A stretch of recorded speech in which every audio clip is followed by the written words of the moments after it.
fake films. County, whatever. Jason Andrews was one of her sexy co-stars. He seems so perfect. Their on-screen connection ignited a torrid affair. Jason kind of portrayed a fairy tale to her, and he could take her away from this. But then, the lovers were implicated in a horrific crime. It was a pretty gruesome scene. He had been bludgeoned. He'd been stabbed. And police would have to decide, did the pair of porn star lovers take their sexual fantasies too far? It almost appeared that they were turned on by the violence. They immediately left the scene and went back and had sexual intercourse.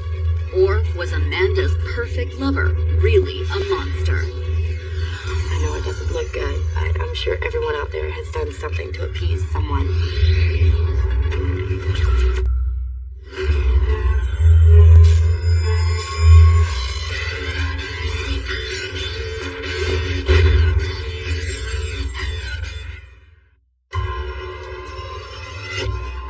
May 16th, 2010, Newport Richey, Florida.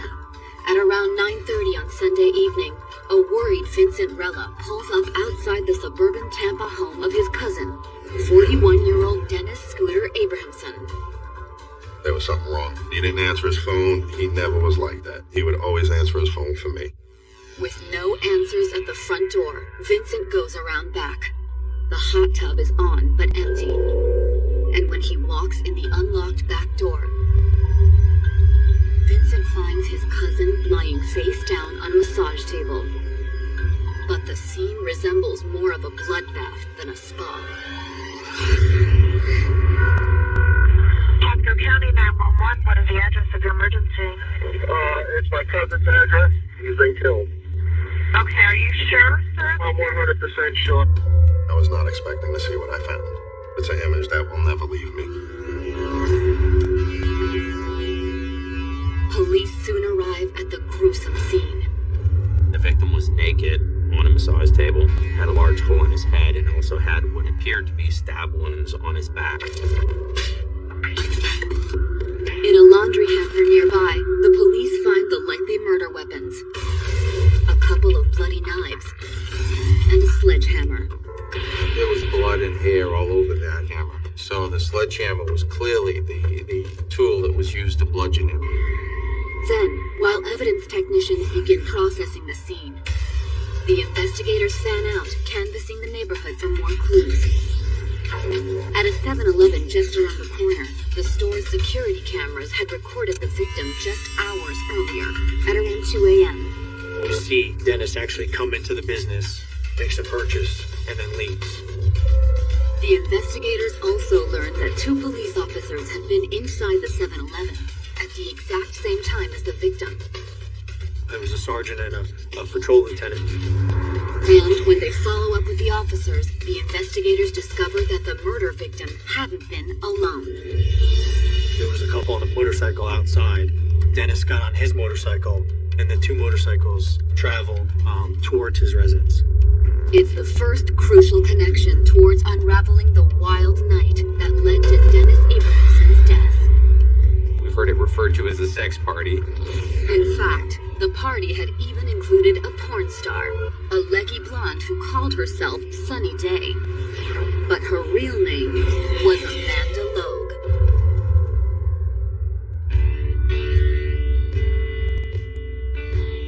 Born Amanda Kay Bailey, the woman who would become Sunny Day was from the small southern town of Leesburg, Georgia.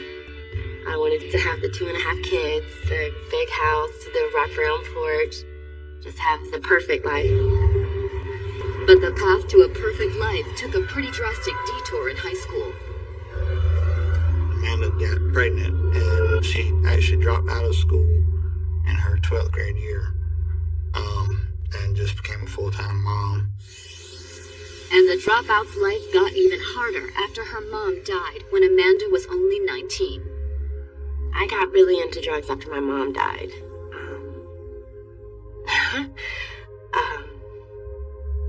It just got hard, you know. Drugs weren't Amanda's only problem.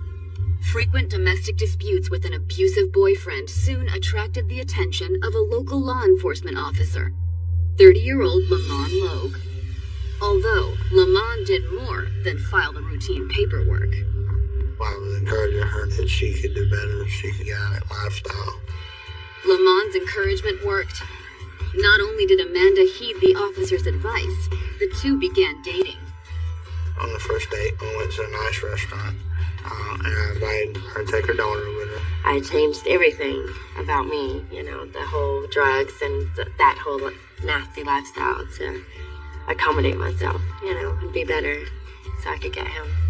Now 22, Amanda got a steady job at a local car dealership and began to dream of a better life for herself and her 4-year-old daughter. And by then, Amanda was well on her way to making that dream a reality. After less than a year together, she married Lamont in September of 2004. It was a new experience to be all on the good side, I guess. Lamont's encouragement didn't end once they were married either. Talking one day, I just asked her, I said, what would your lifetime goal or dream be? And she said, I always want to be a model. Lamont arranged a photo shoot, and it didn't take long before one of Amanda's photos ended up in a small advertising flyer. More jobs followed, and soon, the beautiful 24-year-old mom was booking enough gigs to quit her job at the car dealership to pursue modeling full-time. But just a year after her career took off, Lamont was seriously injured in a car accident and had to leave the police force. That obviously took a toll on our money situation, paying bills and so forth.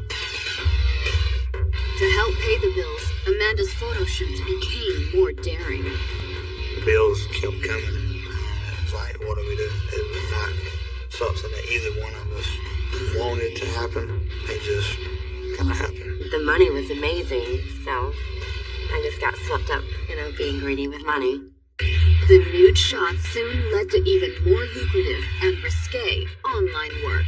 Bondage, foot fetishes, all kind of things like that. From there, it wasn't long before Amanda transitioned into actually having sex on camera. For one shoot, and it would take only like an hour or so, you'd make a couple of $1,000, and that would be just girl stuff. If you went to do boy-girl, it would escalate there, into more cash. And as good as the money was, Amanda's husband didn't love the new direction his wife's career was taking. There was some of the stuff I really just didn't want to even know about, and Amanda knew I didn't really want to know about it. By the end of 2007, Amanda was regularly appearing in pornographic videos, performing under the stage name Sunny Day. But the pressure of her new career began to take its toll. It got to a point where she was actually tired of, and she would come to me and Lamont, I don't want to do this no more. And I'd tell her, I really don't want you to do it no more either. But what are we doing? What can we do right now? But soon, Amanda's uncertainty about her career would be a thing of the past. In October of 2009, the budding starlet traveled to New York for a shoot. In the scene, she was paired with Jason Andrews, a 26-year-old club DJ who moonlighted in both straight and gay porn. Our film was, he was my boyfriend, and I come home from shopping and had this new dress and new panties to show him, and just led from there. Only this time, when the camera started rolling, something was different. Our chemistry was good together. It was, I guess you could say, like magical or whatever. I never really cared about being with another partner on screen. It was pretty much fake, but this was, not. Amanda was particularly attracted by Jason's British accent. The accent was great. I thought it was the sexiest thing. Although currently living in Chicago, Jason told Amanda he'd been born in Britain and lived in Israel. Soon, Amanda and her co-star were having sex off camera too. We spent pretty much average waking hour together. He seemed so perfect. The affair continued after the week-long shoot was over. He went back to Chicago, and I went back to Georgia, and we emailed and texted like every day and talked on the phone every day. At first, Amanda's husband was oblivious to her newfound obsession. He was always on the computer, I was always on the phone, so he really didn't pay attention to who I was on the phone with. But Lamont did start paying attention when Amanda began planning to film more scenes with Jason. He'd also finally started receiving money for his disability, so he decided once and for all that it was time to get out of the porn business. I was trying to save my marriage. I told her, quit all this mess. I mean, if I have to lose everything I got, I mean, that's fine. But we'll bounce back. But Lamont's intervention was too late. By then, Amanda had shot another film with Jason, and she had no plans of ending their relationship. And I was like, I want to go with Jason, and that's the end of it. And when Lamont showed up at their house on January 18th, 2010 to find Jason helping Amanda move out, the result was a screaming match in the couple's front yard. I asked him to leave, and he threatened to kill me and pulled a gun. A friend of Lamont's who witnessed the standoff quickly called 911. All right, what's going on? He's trying to kill my friend. Okay, who is it? Gun on me! Gun on me!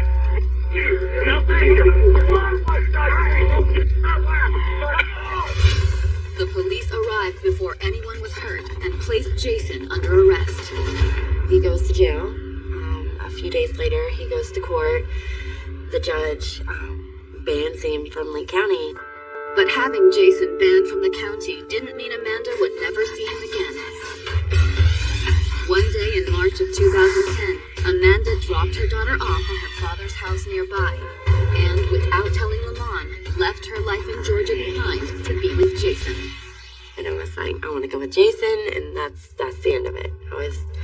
I was an ass, you know. And I just left one night, you know. My dad had my daughter, my mom was at home, and I just packed up and left. Amanda and Jason came to the Tampa area for work in the porn industry, and they worked together at a studio.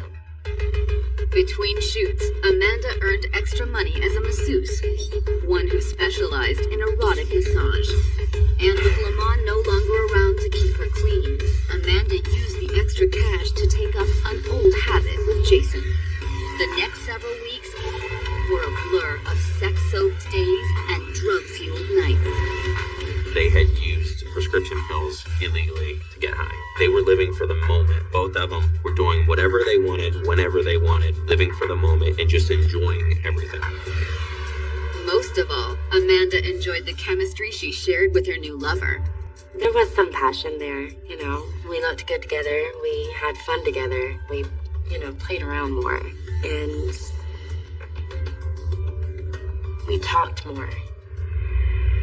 Although, according to Amanda, it was during those talks that Jason revealed his darkest fantasies. He would talk about, you know, other people's pain, like going out and hurting someone. And by hurting, Amanda claims that he meant more than the play acting featured in her old fetish videos. That's what got him off, you know, talking about raping someone or killing someone. Coming up, the police find a man dead on his massage table. He was naked. He didn't have any clothes on at all. And Amanda becomes the prime suspect. They knew her as Sunny.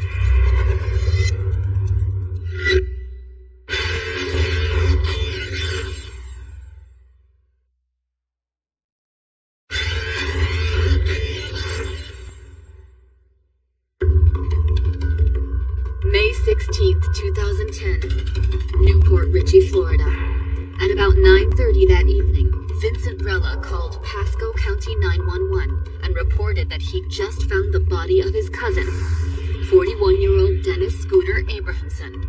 It looked like he was just asleep on the table, on a massage table. But when I walked up, I noticed stab wounds on his back. Police arrived on the scene minutes later and confirmed that Abrahamson was dead, apparently murdered during his massage. He was naked. He didn't have any clothes on at all. And he was laying on with his head as you would be on a massage parlor. Although, based on clues at the scene, this wasn't a typical massage. I observed a silver sex toy laying on the massage table between his legs.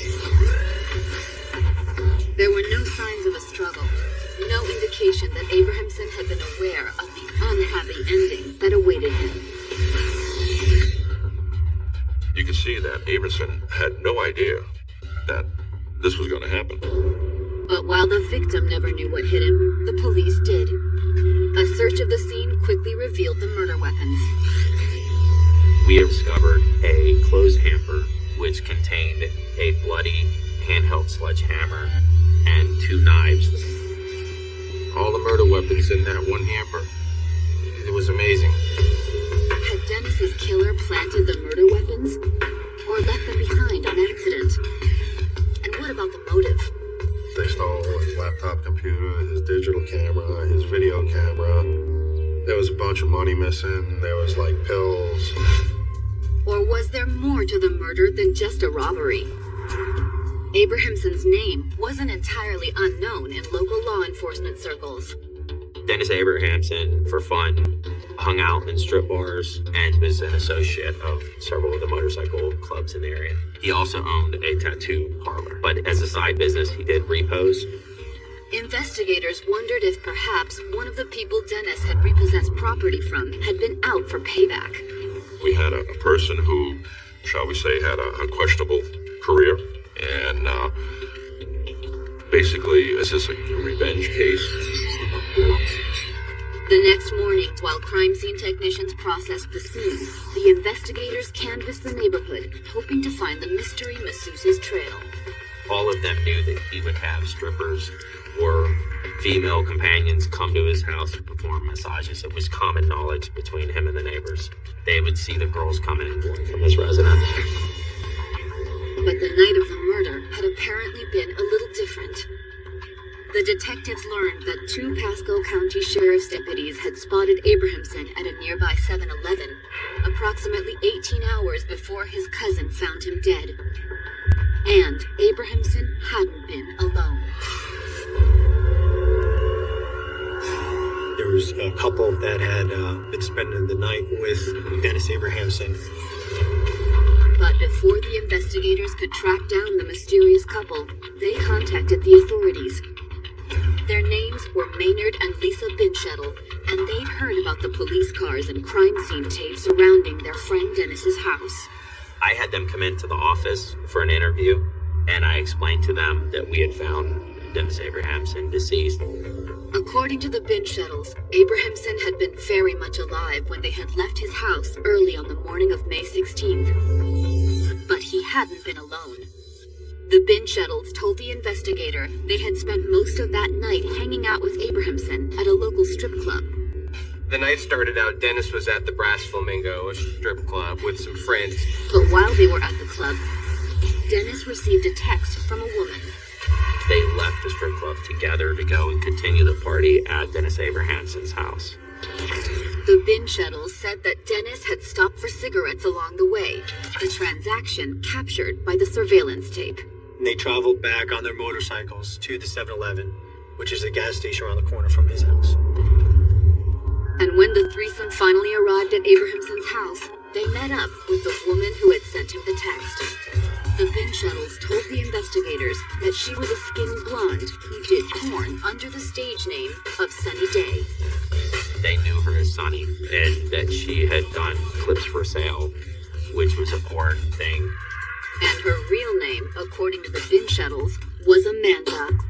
They didn't know her last name. But the couple did admit to being intimately acquainted with the porn star. I found out that it was a sex party inside the hot tub. From what I understand, they were all partying. According to the Binshuttles, Amanda appeared to be bored by the action. In fact, they said she spent most of the night engrossed in her BlackBerry. And she was text messaging inside the hot tub. The girl was like, hey, what's so important that you get... and text messaging. The Binshuttles said the party finally broke up at around 5:30 in the morning. but the couple claimed they had gone home, while Amanda had stayed behind. And when the party ended, Amanda stayed and was going to give Dennis a massage. Was Amanda Abrahamson's murderer? Or merely a witness? Either way, the investigators needed to track her down. One of the first things that we did was took the victim's cell phone to get his cell phone records. However, when they looked at Dennis Abrahamson's phone records, they discovered that his last calls were not made to a woman named Amanda or Sunny. In fact, they weren't made to a woman at all. The cell phone from the victim led us to a phone number, Jason Andrews. Puzzled, police ran a background check on Jason Andrews and discovered that he had just been picked up for shoplifting in nearby Pinellas County, Florida. Once we found out he was in custody, we just left. Went straight to the jail. And once the investigators arrived at the jail, they quickly connected Andrews with the mysterious masseuse, Sunny, aka Amanda. The booking staff informed us that Jason Andrews was arrested along with a blonde-haired female. The woman's name was Amanda Logue. Coming up, the investigators confront Jason. But it's Amanda who cracks. He grabbed me by the back of my hair and drove me over to a scooter and made me see what he had done.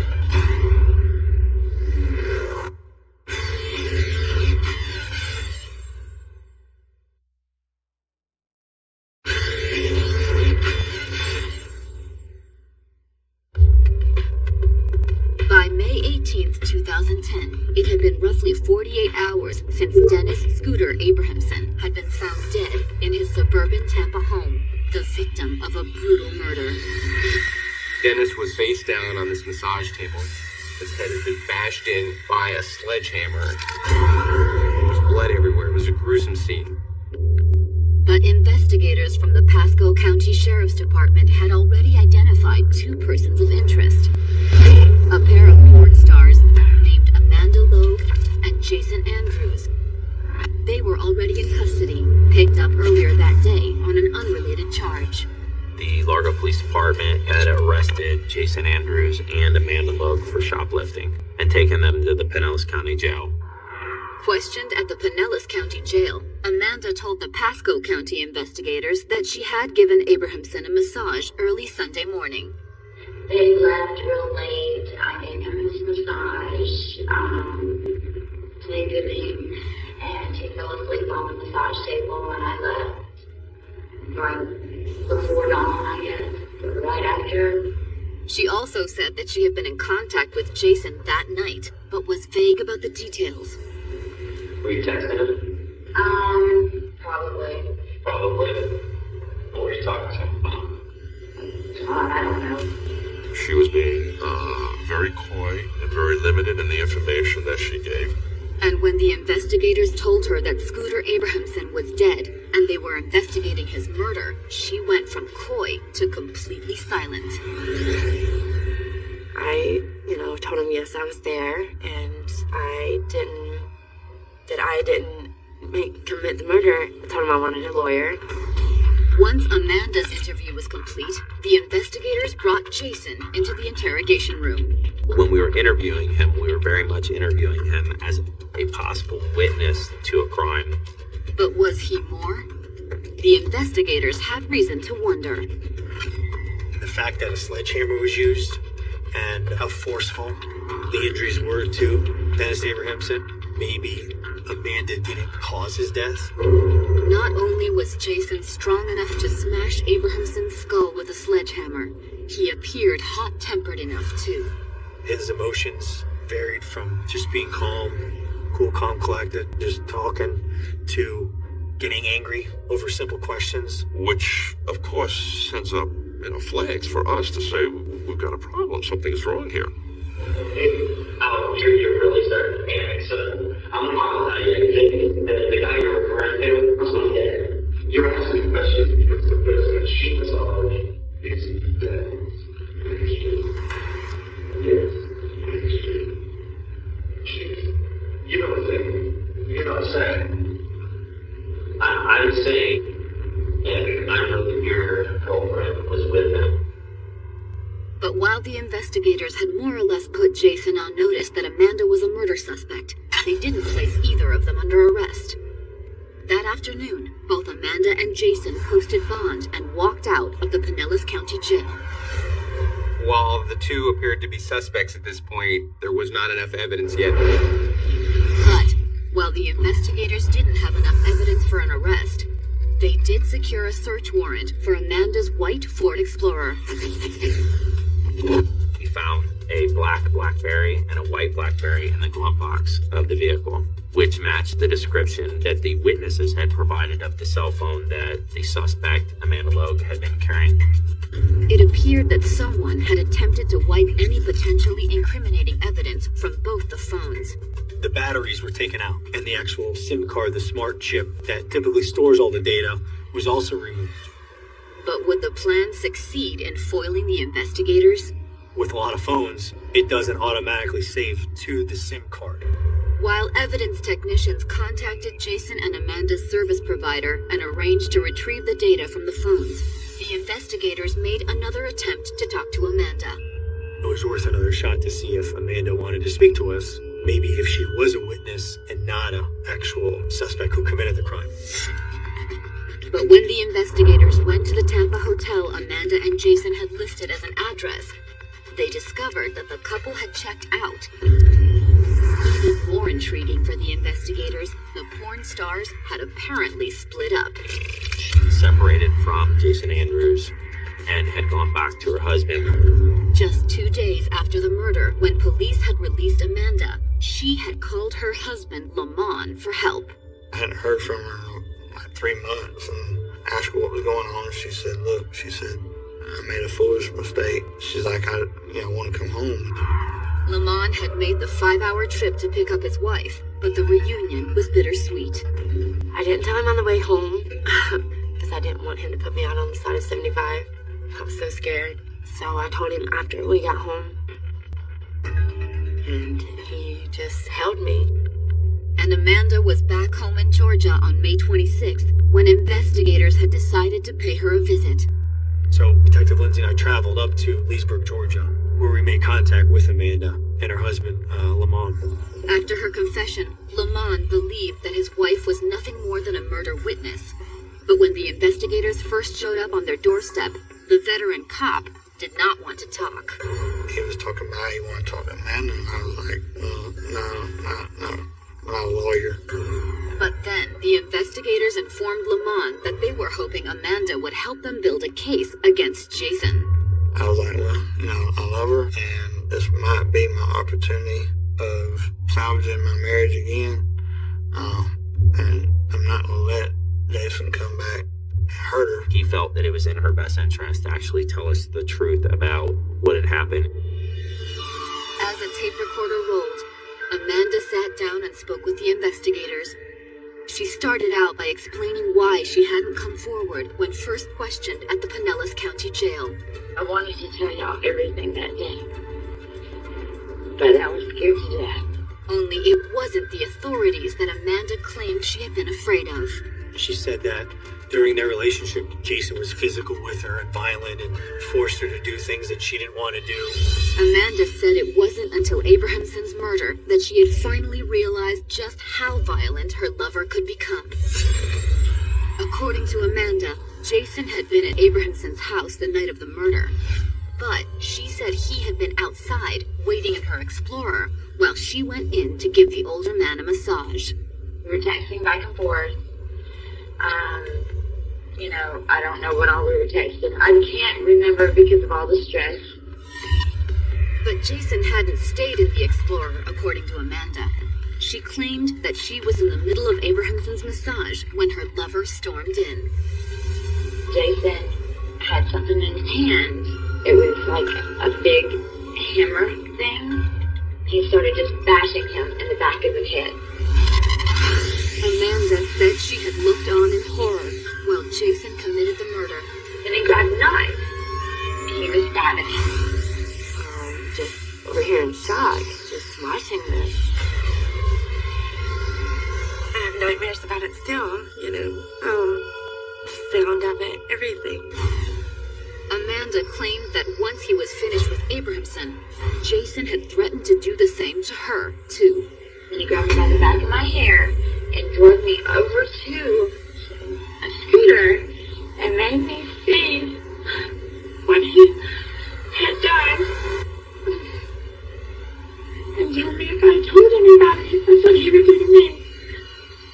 He's like, you're gonna do what I say, or I'm gonna kill you. Not only that, Amanda said she believed that Jason had deliberately left the murder weapons in the clothes hamper in hopes of framing her for the crime. Supposedly he was gonna take that laundry basket, and he didn't. He was trying to make sure that I would get blamed for everything, because I was the last one there.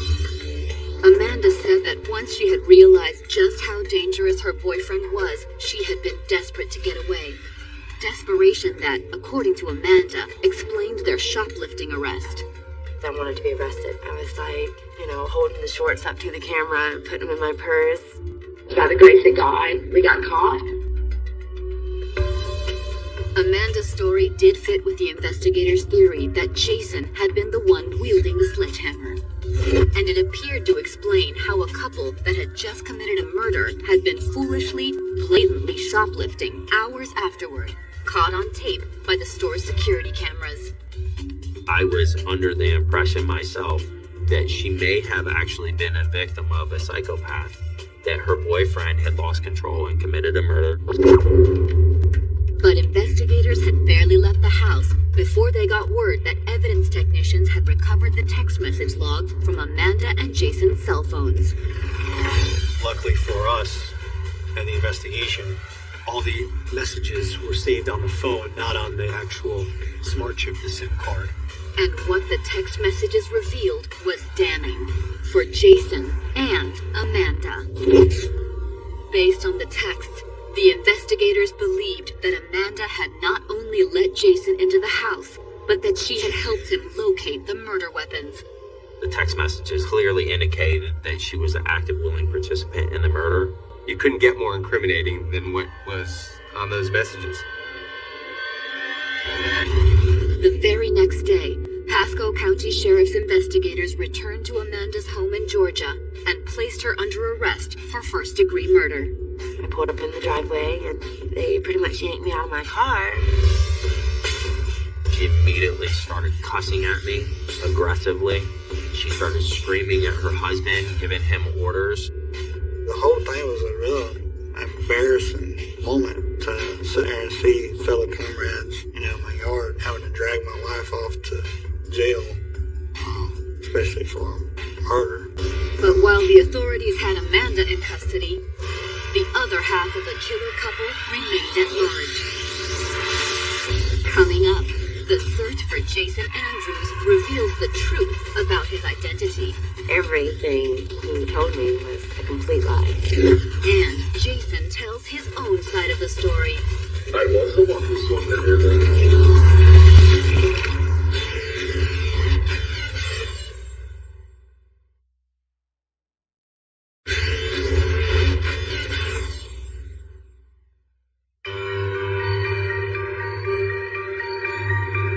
By the end of May 2010, adult film actress Amanda Logue had sat in a Florida jail, charged with the murder of Dennis Scooter Abrahamson, a crime she blamed squarely on her lover, a fellow porn star named Jason Andrews.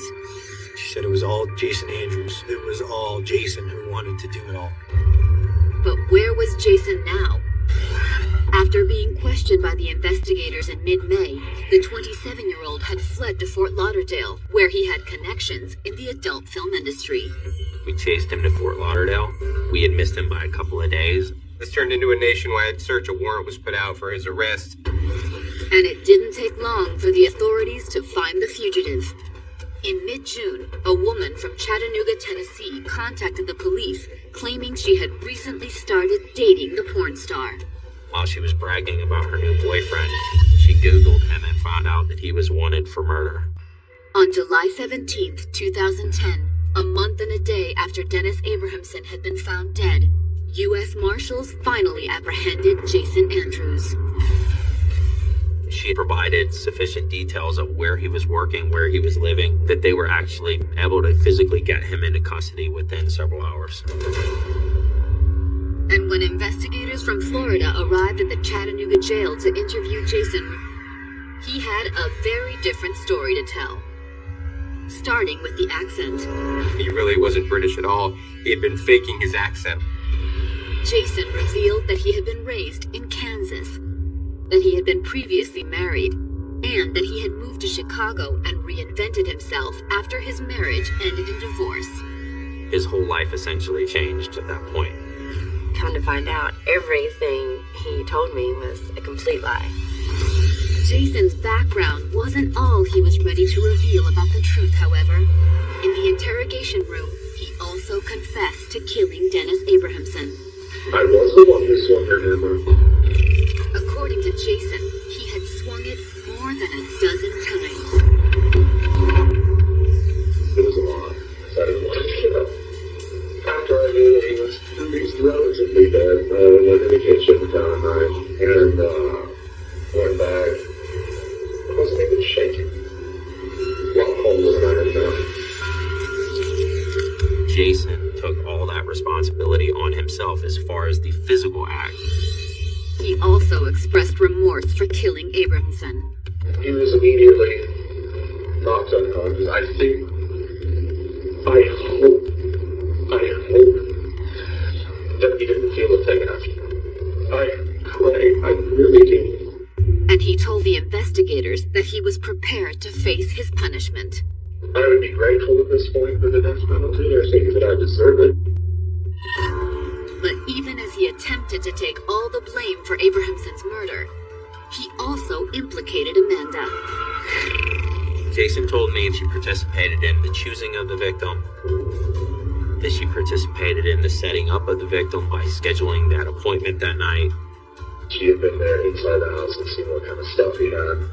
Amanda Logue believed that this would be a big score for them.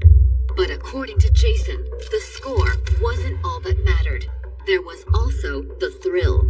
The motivation was robbery, but I have to be honest, I think it was more about killing the man. And Jason wasn't just speaking for himself. He claimed that Amanda had gotten a thrill from the killing too. Jason did clearly state she enjoyed the murder and the fact that they immediately left the scene and went back and had sexual intercourse. As salacious as Jason's story was, the investigators were inclined to believe him. The text messages recovered from the couple's phones painted an arresting picture of lovers aroused by the thought of breaking the ultimate taboo. We had found text messages where she described how exciting it would be to commit the murder and that she couldn't wait to have sex with Jason Andrews after committing the murder. It was almost as if they were turned on by the violence that was about to happen. Even more disturbing, based on what the bin shuttles had told the investigators about the sex party that preceded the murder, Amanda had sent some of those texts while having sex with her intended victim. She's, if not as cold as him, she's almost worse in a sense because she's in there. She knows exactly why she's there. From the time they arrive, throughout the entire time she's there. Once Jason's interrogation was complete, he was extradited back to Florida, where Amanda was already in jail. And on July 16, 2010, both Jason Andrews and Amanda Logue were indicted on charges of first-degree murder, a capital offense in Florida. They knew they were facing ultimately the death penalty.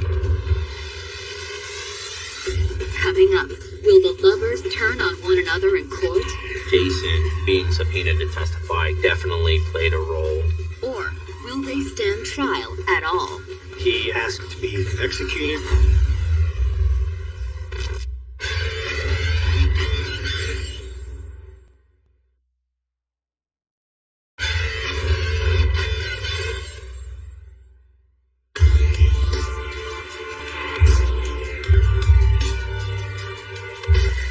By the beginning of 2012, Jason Andrews and Amanda Logue had been sitting in the Pasco County, Florida jail for over a year. Former porn stars, The pair faced first-degree murder charges for the death of Dennis Scooter Abrahamson, a tattoo shop owner and strip club bouncer. Abrahamson had been murdered on his massage table after a late-night sex party in May of 2010. When the details started to come out and when you started hearing everything that was involved in this, it just became such a salacious story. And the twisted details continued to pile up after the couple was in custody. After his arrest, Jason confessed that he and Amanda had committed the murder partly to feed their increasingly perverse sexual appetites. According to Jason Andrews, after the murder, they went back to the Hyde Park Hotel where they engaged in sexual intercourse. However, upon her second arrest, Amanda had claimed that she was as much a victim as Abrahamson, terrorized by Jason's increasingly violent abuse. No one was in my shoes. No one knows what I was going through. I know it doesn't look good, but I'm sure everyone out there has done something to appease someone. But could either of them appease the courts? Charged with first-degree murder, the couple faced possible death sentences, an outcome that Andrews had actually hoped for during his confession. He had asked to be executed, that he was a bad person. However, after a year and a half in jail, Jason had apparently reconsidered. In exchange for a life sentence without the possibility of parole, he pled guilty to first-degree murder on January 25, 2012. Amanda was advised to follow his example. My lawyer thought it was a better idea to take a plea. So in May of 2012, a decidedly less sunny Amanda stood in a Pasco County courtroom and pled guilty to second-degree murder. She was sentenced to 4 years. I apologize for everything that's ever happened. You know, all the pain, and sorry for my side of the family and their families. Because true, if it wasn't for me knowing Scooter, it never would have happened. To this day, Amanda's husband Lamont remains by her side. I still love her. I still care for her, and hope that she'll get out, and we may have some chance of an opportunity to have a family life. Family life. Few terms could provide a starker contrast to the relationship between Jason and Amanda, a couple whose search for carnal thrills took them to the depths of depravity. It's one of those cases that if you just mention the murder of Dennis Abrahamson, people might not remember it, but if you say, remember the massage table murder, porn star actress, they remember. I mean, these are details that you don't hear every day in a case like this.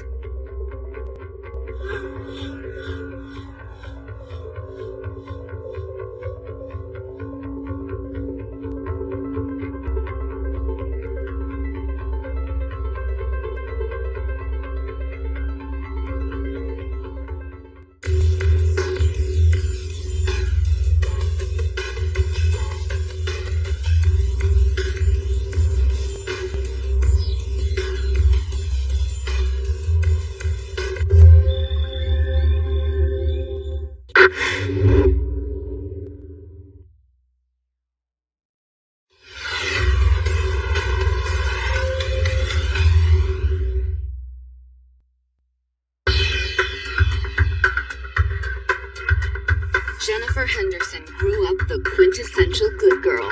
She went to Bible study. She stayed at home with her family. But then she fell for a washed-up child actor named Skylar De Leon, whose claim to fame was a role on Mighty Morphin Power Rangers. Jennifer was swept off her feet. They went from 0 to 60 quite fast in their romance. He brought this element of danger and mystery to her life, and she absolutely fell for it. But she dreamed of a more affluent life than Skylar could provide. He felt the pressure to be the successful, wealthy man Jennifer wanted him to be. Skylar became desperate, and he thought he'd found a solution when he met a pair of well-off retirees. But after the couple went missing, the investigation would lead police to evidence of cold-blooded murder. They went under and drowned alive. And investigators would discover a bizarre twist in Skylar and Jennifer's relationship. Not only is Skylar trying to get a sex change, but his wife is totally okay with it. You talk about couples, this is a couple from hell.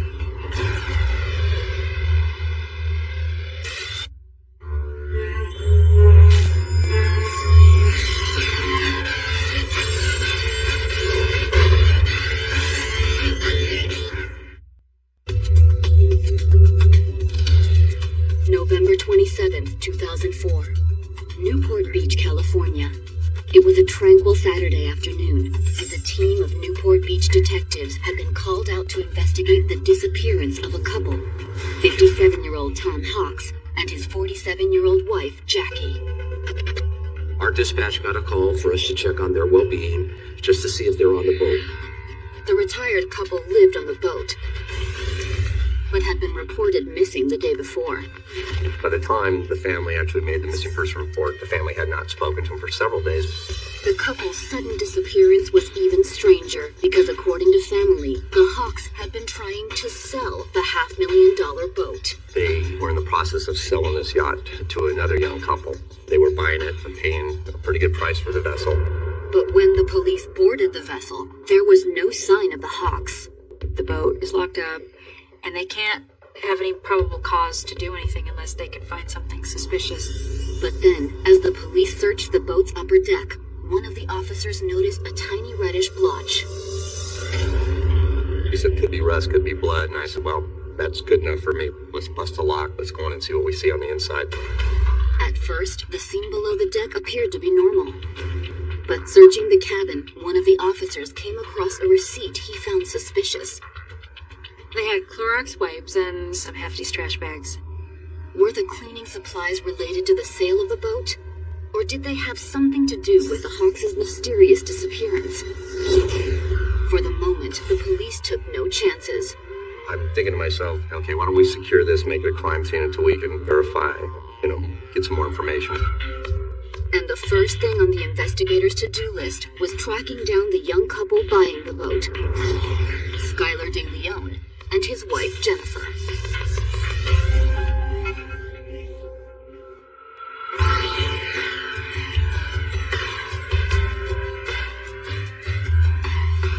Jennifer Henderson grew up in sunny Long Beach, California.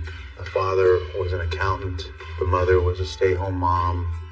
Very nice, very middle class, very simple people. They were also devout evangelicals who raised Jennifer accordingly. She went to Bible study, and she stayed at home with her family. She was a good girl. After high school, Jennifer skipped college and went to work instead. She was a hairdresser. She made her own way. She had her own station at a local hair salon. Because she was so personable and charming, she was quite successful at it. Now 20, Jennifer was still living at home, but the formerly sheltered teen was starting to long for more. She was coming into her own as a young woman who was looking to find somebody to be with.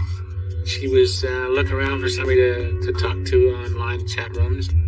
It wasn't long before one online profile caught Jennifer's eye. A handsome 22-year-old named Skylar De Leon. Like Jennifer, Skylar had grown up in sunny Southern California. But that was the only thing that was similar in their upbringing. His dad was a drug dealer. His mother was a drug addict. He was abused and tortured. His dad was very violent. And Skylar and his younger brother were put to work at a young age. His father wanted to make money off his kids, so Skylar and his brother were both signed up to be child actors.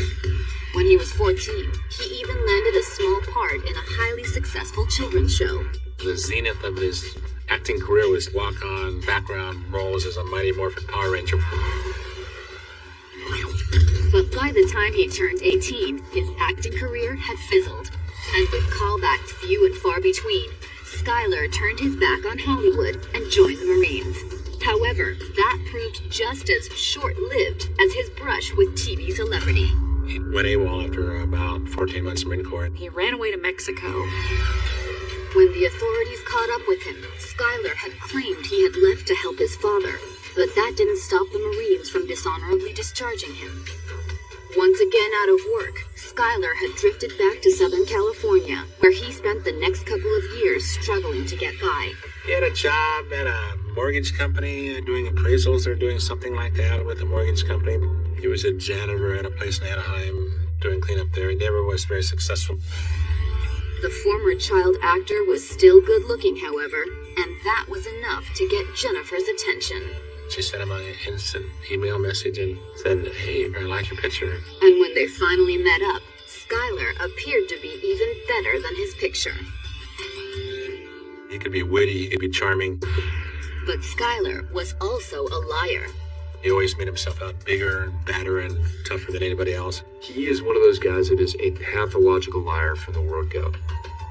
Although at least some of the tales Skylar told Jennifer contained a tiny nugget of truth. He always claimed he was one of the Power Rangers, when actually he was the guy in the background. Skylar was telling people that he was a sniper in the Force Recon. He had basically been a clerk. After her sheltered upbringing, Jennifer was easily taken in by Skylar's exciting stories, and it didn't take long for her to fall hard. He was really nice to her. Bought her roses, took her to dinner, gave her a lot of attention. She saw in him a kindred soul. And before long, they were a couple. Their romance blossomed real quickly. They went from 0 to 60 quite fast in their romance. He brought this element of danger and mystery to her life, and she absolutely fell for it. Jennifer's family was just as taken with Skylar. They were pretty much in denial about Skylar, thinking he was a good boy. Jennifer's parents really kind of adopted Skylar De Leon. Skylar welcomed the stable life he'd never had, and it wasn't long before he was officially a member of the family, too.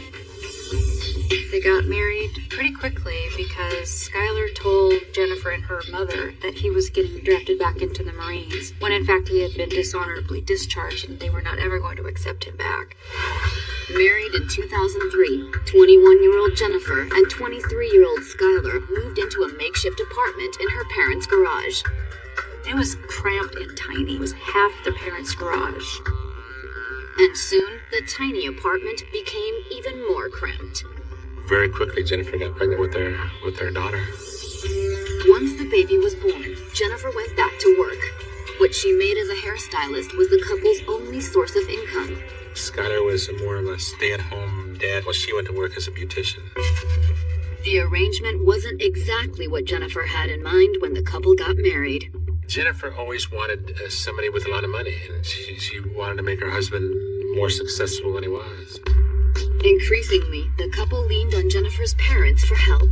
They wanted to help these kids in any way that they could, including loading them, thousands and thousands of dollars. By the end of 2004, Jennifer's patience with the couple's financial situation was wearing thin. She was fed up with constantly having to borrow money from the parents. She wanted a big house. She wanted a car. She wanted to get out of that studio garage. And what Skylar wanted was to keep his bride happy. He felt the pressure to be the successful, wealthy man that Jennifer wanted to be. He needed to find money to make her happy and keep her happy, or she was going to leave him. She wasn't going to love him anymore. And that presented a serious problem for the washed-up child actor. He didn't know how to do anything. He didn't know how to hold a job. Afraid he might lose his wife and family, Skylar got desperate. Skylar committed a burglary of a guy in Anaheim. He thought there was some drugs and money there. He didn't end up stealing anything, but the guy, ran after him and chased after him, and the police got him. So he was arrested. The arrest led to a conviction and a 12-month jail sentence. Skylar was an absolute charmer. He was an actor. Jennifer's parents fell for his charm. And so when he was arrested, they were heartbroken. Although Skylar did manage to avoid serving his sentence in the county jail. He arranged to serve his time in the Seal Beach City Jail. It was a private pay-to-stay jail. They were in for a bunch of money to Jennifer's father because he paid for Skylar to be in the work furlough program. But the couple's mounting debt wasn't their only concern. Less than 2 years into their marriage, in November of 2004, Jennifer announced that she was expecting another child. Skylar devised a foolproof plan of his own to get the family on a firm financial footing and get himself back in his wife's good graces. And this time, he said it was strictly on the up and up. He wanted to open up this dive business. For an ex-con with no experience in the business world, the plan seemed legit. All Skylar needed was a little seed money to pay for the classes to get his dive master certification. That and a big enough boat to ferry customers out to diving spots and house his growing family. He was looking for a vessel for his family to live on, as well as to use to take out private dive tours. In fact, as Skylar told his father-in-law, he'd already found the perfect boat for sale. A 55-foot, $500,000 luxury yacht. But what Skylar didn't share was how he planned to obtain it. Coming up, Tom and Jackie Hawks go missing. There is no trace of him anywhere. And Jennifer isn't quite the good girl that she seemed. Suddenly, she's dropping off a CRV in Mexico. It's very suspicious. We knew that Jennifer was neck deep in this.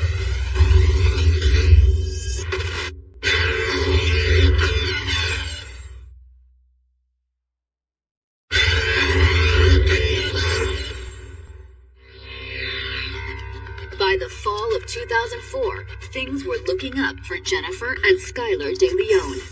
The couple was expecting their second child, and Skylar was starting a new scuba diving business. The past 2 years had been rocky for the couple. Skylar had initially swept the former church girl off her feet with his smooth talking and lies. But when he didn't live up to her expectations, Jennifer became the manipulator. She demanded he start pulling in a bigger paycheck, or else she'd take away the only thing of value he'd ever had, his family. With the stakes high, Skylar would stop at nothing to make his new business a success. November 27, 2004, Newport Beach, California. Orange County police were boarding a luxury yacht in Newport Beach Harbor. They were looking for 57-year-old Tom Hawks and his 47-year-old wife, Jackie. Once on board, the officers could find no sign of Tom or Jackie. But one of the investigators did uncover a single ominous clue. He said there might be a blood stain on the upper level. So they entered the boat, and inside they found a Target receipt. To an untrained eye, the receipt might not have appeared all that significant. It only lists 3 or 4 items. Clorox wipes, some trash bags. I would include those items if I want to go clean a crime scene. Had their simple missing persons case just turned into a homicide investigation? The police were beginning to think so. The police are running all kinds of credit checks. Do they have any activity on their credit cards? Have they used their bank? No trace of them anywhere. Hoping for leads, the investigators turned to Tom and Jackie's family and friends. They told police that Tom, a retired probation officer from Arizona, had always dreamed of buying a boat and living at sea with his wife, Jackie. They're just 2 nice people, kind of athletic and adventuresome. Had a dream of owning a boat. Jackie, hello. And in 2000, they had done just that. Buying a 55-foot long boat that they christened the Well-Deserved. When Tom retired a year later, the couple set off to cruise the Sea of Cortez between Newport Beach and Mexico. They were the epitome of a retired couple, happy, doing what they've wanted to do their whole life. But the family said that Tom and Jackie's plans had recently changed after the birth of their first grandson. They wanted to sell their boat and then move back to Arizona. It was very important to both of them to get back to Arizona to start spending time with their new grandchild. In fact, the family told the investigators that Tom and Jackie had been on the verge of selling their boat to a young couple by the name of Skylar and Jennifer De Leon. Jim Hawks knew Skylar's name because his brother had talked to him about this guy who was going to buy the boat. But had the sale gone through? Tom and Jackie's family didn't know, so the investigators decided it was time to talk to Skylar and Jennifer. I'm thinking, at least my guts tell me, hey, they're going to be able to tell us where these folks are and we can wrap this case up. But first, the investigators did a quick background check on the couple. Jennifer turned out to have no criminal record whatsoever, but Skylar is on active probation. He broke into a house with a weapon and was ultimately arrested for that and convicted and did jail time. Coupled with the possible bloodstain they'd found on the boat, the fact that Skylar had done time left the investigators even more convinced something had happened to the Hawks. But then, the investigators tracked down Jennifer and Skylar at her parents' church. When the police came to talk to her and Skylar, she and Skylar were actually cleaning the Bible school classrooms. Jennifer was visibly pregnant. They had a young toddler with them and volunteering their time at this church. Had their suspicions about the couple been wrong? This kind of maybe put me at ease a little bit. I mean, I know the guy's on probation for a violent crime, but Jennifer was doting on the child. Skylar was very calm and said, oh, sure. Both acknowledged that they knew the Hawks and that they had, in fact, purchased the yacht from them several weeks prior. Skylar says, yeah, I went down there and this transaction took place. I paid in cash. The young couple even produced the paperwork from the nearly $500,000 sale. They've got all these documents indicating that this vessel was properly purchased. Tom and Jackie Hawks had signed the documents too. It was a type paragraph that the Hawks hereby sold the well-deserved to Skylar and Jennifer De Leon for the below price. The document had also been notarized and signed by a witness. There's a witness on there, Alonzo McChain, who witnessed the signatures. Asked why he had purchased the 55-foot yacht, Skylar kept to his story and said he and Jennifer were hoping to live on the boat and start a commercial scuba diving business. He was almost a dive master. He was taking classes and he wanted to use this vessel as a business platform to take private dive tours on. And the Hawks? Did the De Leons have any idea what had become of them? According to Skylar, the couple had mentioned something about a trip to Mexico before climbing into their Honda CR-V and heading south. The last time they saw Tom and Jackie, they were driving away. The story and the documents appeared legit, so the investigators wrapped up their questioning at the church. But the next day, they decided to ask Skylar to come to the station for one more question about his police record. We had all that in our back pocket. We already knew at least his criminal history. When confronted with his police record and questioned about how an out-of-work actor could afford a $500,000 yacht, Skylar made a surprising confession. Skylar says, okay, I'm going to level with you. I got this money from a drug deal. I was involved in a dope ripoff. But according to Skylar, that had been his last score. He told the police buying the yacht was the first step in a plan to put his criminal past behind him and, with his second baby on the way, become the family man he needed to be. I can't do anything without my wife. Smart man.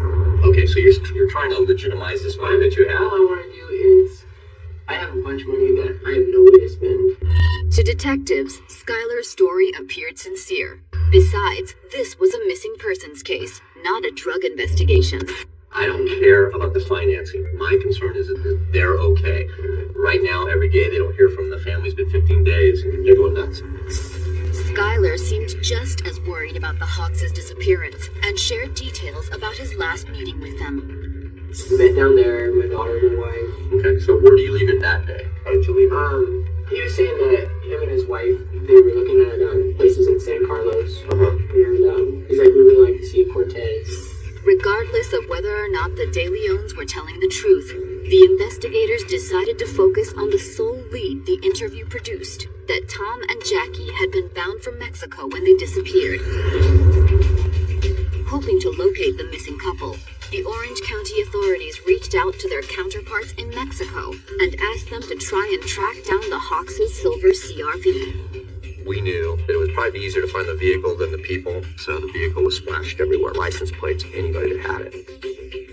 Meanwhile, Tom's son Ryan launched an all-out media campaign to find the couple. All the morning shows, national morning shows, had them on there for interviews. The media blitz eventually paid off. On December 16th, almost 3 weeks after the couple had been reported missing, someone contacted the authorities with information about Tom and Jackie's missing SUV. He says, hey, I'm looking at it. It's parked right in my neighbor's driveway. Had Tom and Jackie gone down there to celebrate the sale of their boat? Hoping to find out, the Orange County investigators made the long drive down to Mexico. I'm thinking, okay, if this is the Hawks, I've been losing sleep for several weeks over this case. I'll be a little upset, but I'm also going to be happy we found them.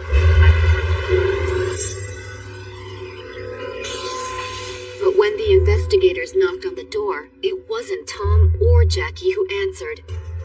Instead, it was a Mexican gentleman who spoke with the investigators through an interpreter, explaining just how the Hawks' SUV had ended up in his driveway. All of a sudden, I hear the name Skylar De Leon. According to what the man told the interpreter, the SUV was a gift from Skylar. They said that Skylar was a friend of his son's from when they were children, and that Skylar brought this vehicle here and gave it to him. What's more, according to the man, Skylar hadn't been alone when he did it. As it turns out, Skylar and Jennifer drove down and dropped this car off. Police knew that Skylar had a criminal history, but they didn't think that Jennifer was capable of even attaching herself to a crime. She was pregnant. She was the mother of a toddler. She is your least likely suspect. And suddenly, she's dropping off a CRV in Mexico. It's very suspicious. Coming up, the investigators learned the horrifying details of how the Hawks died. Skylar grabs this anchor and attaches it to them both. But will that be as shocking as the alleged motive? Not only is Skylar trying to get a sex change, but his wife is totally okay with it.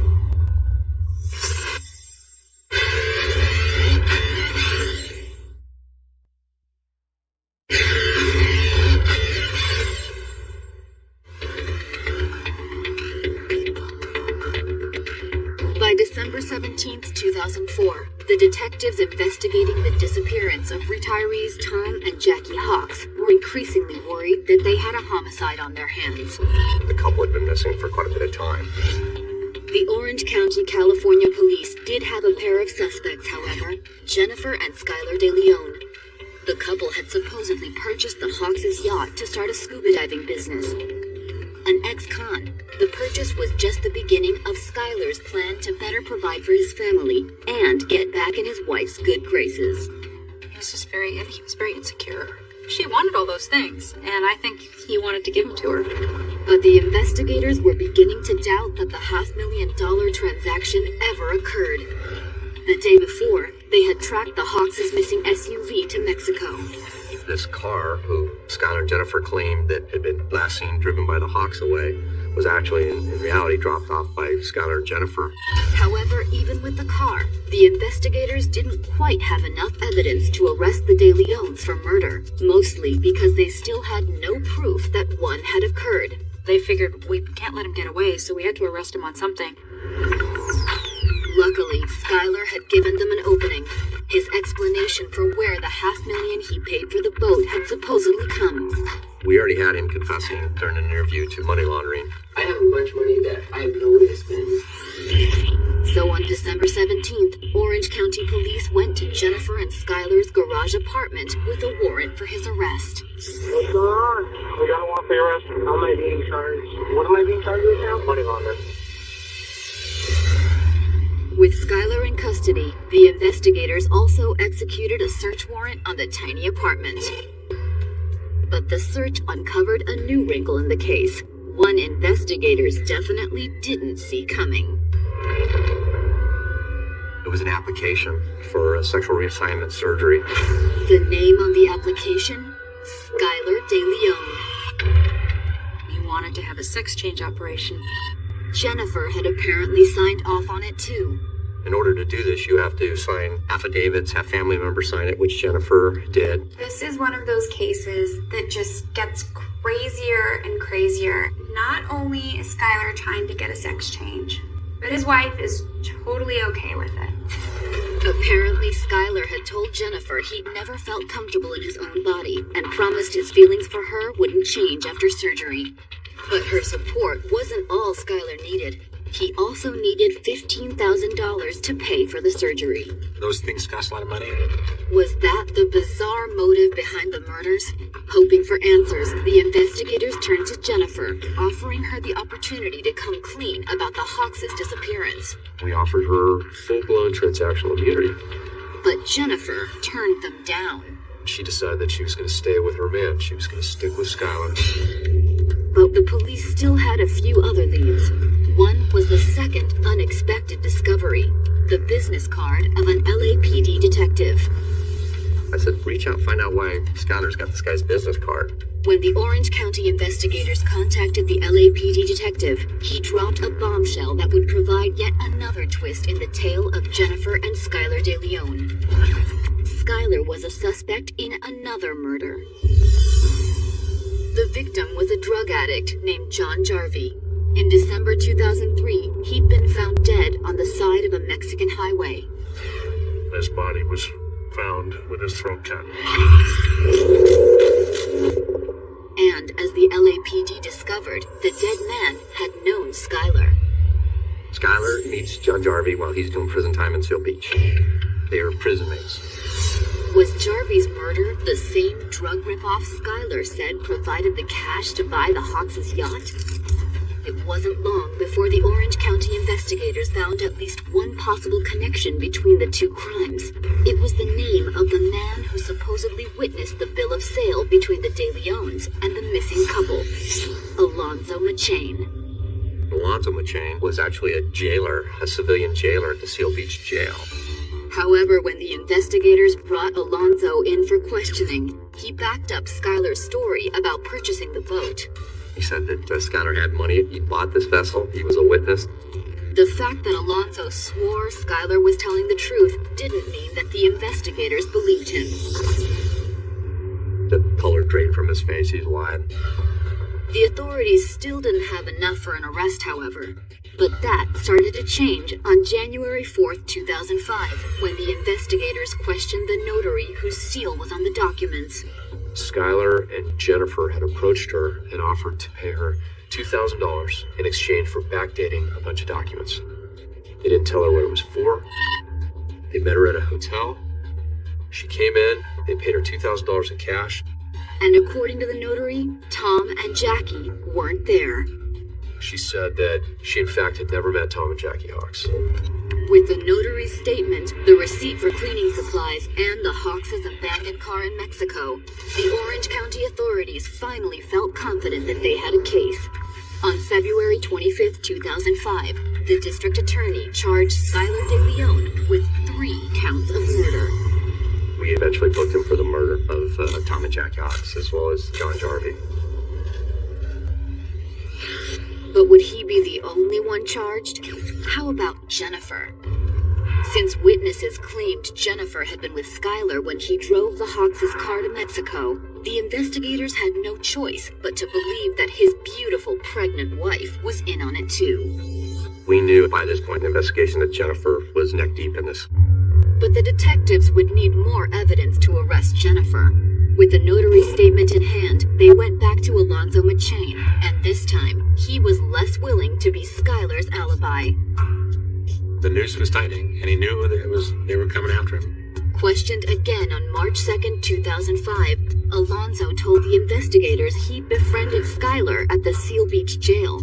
He also said that Skylar had approached him after his release, offering a big payoff if he would help him kill the Hawks. Skylar's going to pay him $1 million to help him kill these people. Using the sale of the boat as cover, Alonzo said he and Skylar had paid multiple visits to the Hawks, negotiating the deal. And, according to Alonzo, Jennifer and her daughter had also come along on at least one occasion, primarily to help put the Hawks at ease. She's pregnant out to here at that point, and she's got a baby daughter. That convinced him. That was the hook that Tom Hawks. He said, this is legitimate. But according to Alonzo, Jennifer hadn't come along when the murders occurred on November 15th. Instead, Alonzo said Skylar had brought extra muscle. An ex-con by the name of John Fitzgerald Kennedy. He is a documented gang member. He's been to state prison before, and he is as heavy duty as they come. With JFK posing as Skylar's accountant, the 3 conspirators showed up at the marina to finalize the sale. But first, according to Alonzo, Skylar had asked to take the boat for a brief test cruise. Tom Hawks agrees to let him on the boat, and they head out to sea. Then, once the coastline disappeared in the distance, Alonzo said their murderous plan began to unfold. They asked Tom to take him down below in the well-deserved to show him an instrument panel.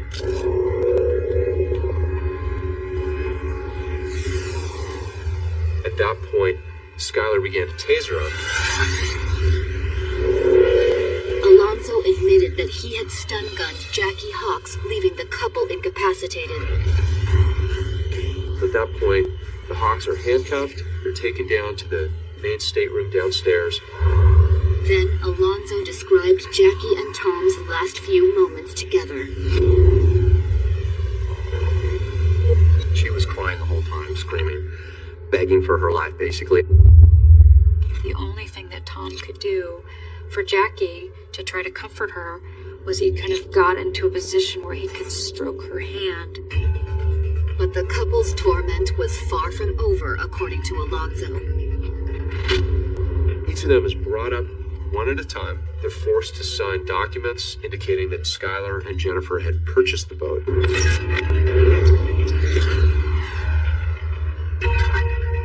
Afterward, Alonzo claimed that Skylar and JFK had dragged the terrified couple to the boat's upper deck. That's where, according to Alonzo, Skylar had tied the Hawks together and gagged them with duct tape. Skylar's got a little grin on his face. He grabs this anchor and attaches it to the rope that's tied around them both. Skylar and JFK throw the anchor overboard, and they let the weight of it start going down. And when the anchor pulled the rope tied to Tom and Jackie, They're violently ripped off the top deck of that boat. They went under and drowned alive. The terrible story explained why Tom and Jackie's bodies had never been found, but Alonzo wasn't quite finished. He also told the investigators that Jennifer had been an accomplice too. While she wasn't there on the boat, Skylar had kept his wife well informed about what was going on. At every single point when anything of significance happened, Skylar would call Jennifer.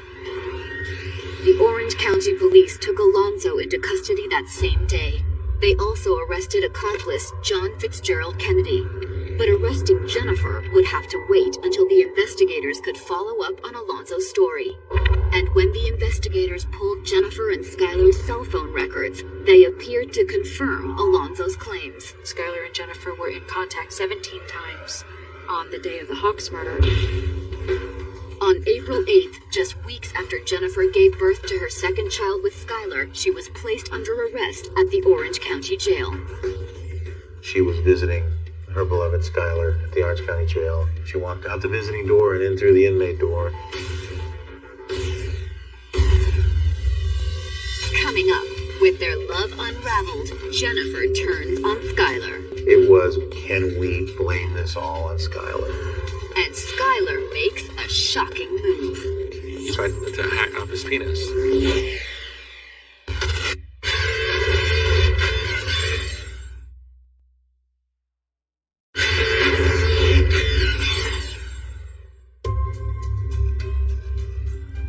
In November of 2006, Jennifer and Skylar De Leon were both in the Orange County, California jail awaiting trial on murder charges.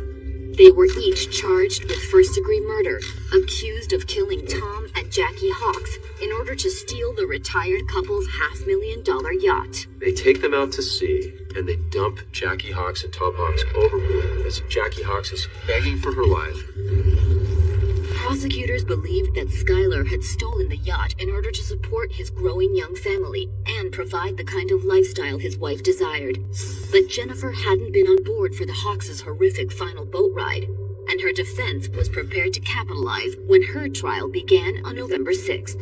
It was, what did Jennifer know? When did she know it? And can we blame this all on Skylar? The answer was no, according to the prosecutor's opening statement. It's hard to believe that she might have been involved in this, but the evidence was indisputable. They had several different phone calls that he made on his cell phone that was pinging out towers in Newport Beach and talking to Jennifer as the trip was going on. In its open, the defense argued that the cell phone records couldn't prove Jennifer was aware of what was happening on the boat. Jennifer's defense was that she didn't know. She didn't know any of this, and by the time she finally did know, it was too late. He put her into this position. He manipulated her. However, the prosecutors had more than just cell phone evidence against Jennifer.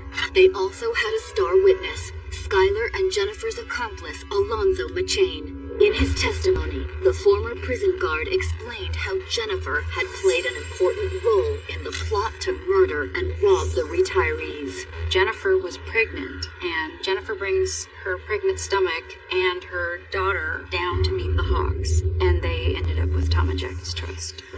Trust that was brutally betrayed, according to Alonzo's shocking testimony. He described every minute of what they did to those poor people. Everybody in the courtroom was crying, but one person, Jennifer De Leon. She did nothing. She said nothing. She was expressionless, the zombie queen. Jennifer didn't testify in her own defense either, and on November 17th, 2006, the jury found her guilty of first-degree murder. She was sentenced to life in prison without the possibility of parole. Skylar De Leon, on the other hand, faced the possibility of a death sentence when he stood trial. The death penalty in California is not asked for or given very often. You have to have more than one murder, multiple murders, murder for financial gain, or murder during the course of a kidnapping. All of these things applied in Skylar De Leon's case. But would Skylar live to stand trial, much less be put to death? In March of 2008, the 29-year-old was found in his jail cell bleeding profusely from a self-inflicted wound. Although technically speaking, it wasn't a suicide attempt. He tried to cut off his own penis with a razor blade. Just when you think this case couldn't get any more bizarre, it does. 2 years earlier, Skylar had been filling out paperwork to get a sex change operation. But his dream of getting the surgery didn't end because he was in jail. Rushed to the hospital, Skylar survived the botched jailhouse sex change. But when he stood trial in October of 2008, his attempt at self-mutilation would become the cornerstone of his defense, what there was of it. During opening statements on October 7th, Skylar's attorney stunned the courtroom when he admitted his guilt in order to focus on keeping him alive. This was really not about the guilt phase. This was about the penalty phase. Skylar De Leon really wanted to beat the death penalty. With Skylar's own attorneys admitting he had killed the Hawks, the jury easily found him guilty on October 20th. But when the penalty phase of Skylar's trial began on October 22nd, his attorneys were ready to fight. Calling a defense psychologist to the stand, they argued that Skylar's abusive childhood was the real culprit behind his crimes. Basically, they were saying that all this abuse as a child basically made him into this killer. Skylar is a sociopath, and that's what he was diagnosed. A sociopath who was trying desperately to hang on to the little bit of normalcy he had finally established in his life with Jennifer. And if the psychiatrist's diagnosis of mental illness wasn't enough evidence of their client's fragile mental state, the defense asked the jury to consider Skylar's own actions after the crime. He alleged they tried to hack off his penis. This guy's not altogether there. The prosecutors disagreed, however. His upbringing was certainly less than ideal, but before somebody mitigates a murder this horrible, this diabolical, this complex, it has to be a whole lot worse than what Skylar went through.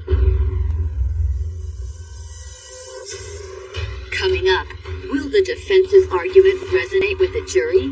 We tried to make them understand Skylar. Or will they give Skylar the death penalty? It's just hard to conceive the evilness.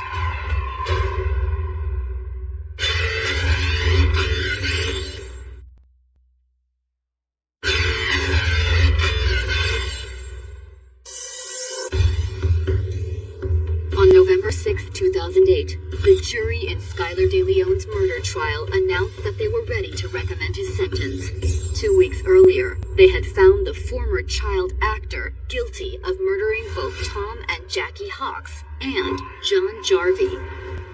We had no defense. He had done these things, and they had plenty of evidence. Skylar's wife, Jennifer, had already been sentenced to life in prison for her role in the Hawks' murders, and during the penalty phase, Skylar's attorneys had asked that he get the same punishment. The prosecution wanted the death sentence, but Skylar's attorneys hoped that their client's abusive childhood and alleged mental illness would sway the jury's decision. We tried to make them understand, or hopefully to empathize, or maybe sympathize with Skylar in some level. But when the jury delivered its decision, it was clear that they had little sympathy for Skylar. The jury in People versus Skylar De Leon found that the appropriate penalty for him is death. The crimes so far outweighed the mitigating evidence that they had to vote for the death penalty. Skylar De Leon is as evil and manipulative as they get, and Jennifer De Leon is a woman who would be willing to use her children as a tool to get the guard down on this nice couple, and all they want to do is sell their boat and move back to Arizona to raise their grandchild. This is a couple from hell. Although some would say the couple from hell could only have been spawned by the devil himself. Before Jennifer met Skylar, Jennifer never commits a crime, not a misdemeanor, not a traffic ticket, nothing. But it was sort of a symbiotic, cosmic collision of personalities that turned her, as I said, I said at trial, what could turn somebody from a child of God to a sister of Satan? And the answer is Skylar De Leon. Jennifer could have had it all. She was beautiful, she had a wonderful family, but she took part in this unthinkable murder, and now she'll spend her life behind bars.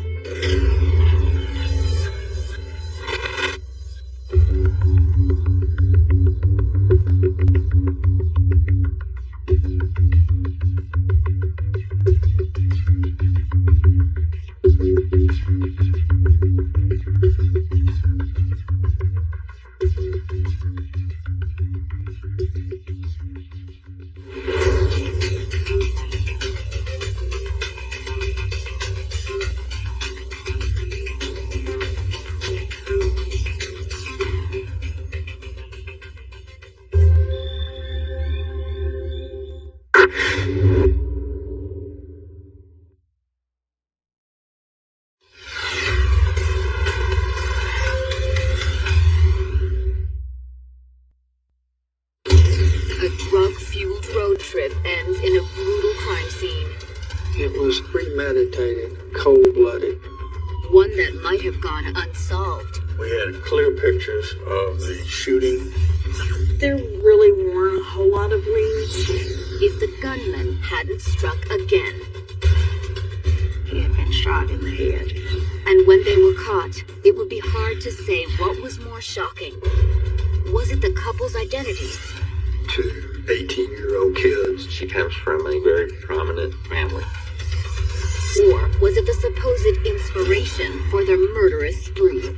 They watched natural born killers while they were taking LSD and other psychedelic drugs. They were like Mickey and Mallory in the movie. Me and her are the only ones that know what really happened.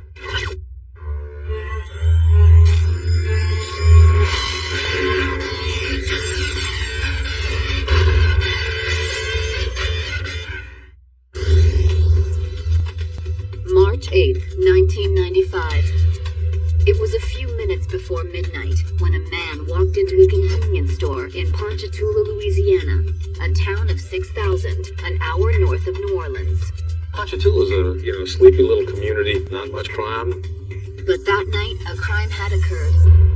When the customer walked up to the counter to pay for his purchases, he found the store's clerk, 35-year-old Patsy Byers, sprawled on the floor behind the register in a pool of blood. Patsy was a mother and a wife. From everything that we ever heard, she was good as gold. The customer immediately contacted the local police, who called in investigators from the Tangipahoa Parish Sheriff's Office. We had an understanding where if we had a major case, that we would all work it together. And this particular case that he called me about was going to be a major case. Although, by the time the sheriff's investigators arrived at the scene, Patsy was long gone. She was in emergency surgery at North Oaks Medical Center. Mrs. Byers did not die as a result of the shooting. She was paralyzed but did not die.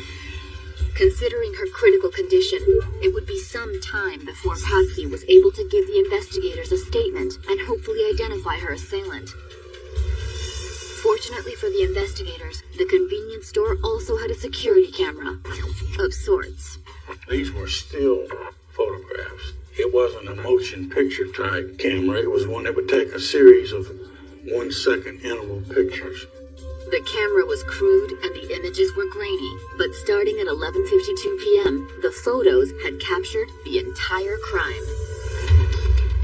We had clear pictures of the shooting, the suspect coming into the store, pulling out a gun, discharging the gun, leaving the store.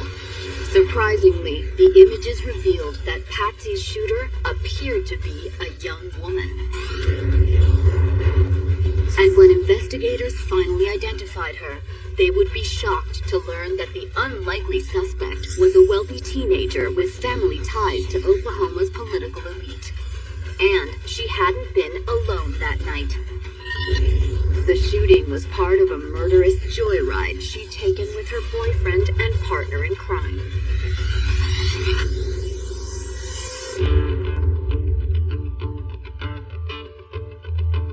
18-year-old Sarah Havley Edmondson grew up in Muskogee, Oklahoma. Muskogee is a fairly mid-sized city for the state of Oklahoma. We're around a 38 to 40,000 population, located in eastern Oklahoma. But Sarah wasn't just any old Okie from Muskogee. Sarah Edmondson's family is one of the most recognizable family names in the state of Oklahoma. The Edmondson family didn't start out to accumulate great wealth. It made its name through public service and politics. It was sometimes referred to as the Kennedys of Oklahoma. Sarah's grandfather had been a U.S. congressman from Oklahoma.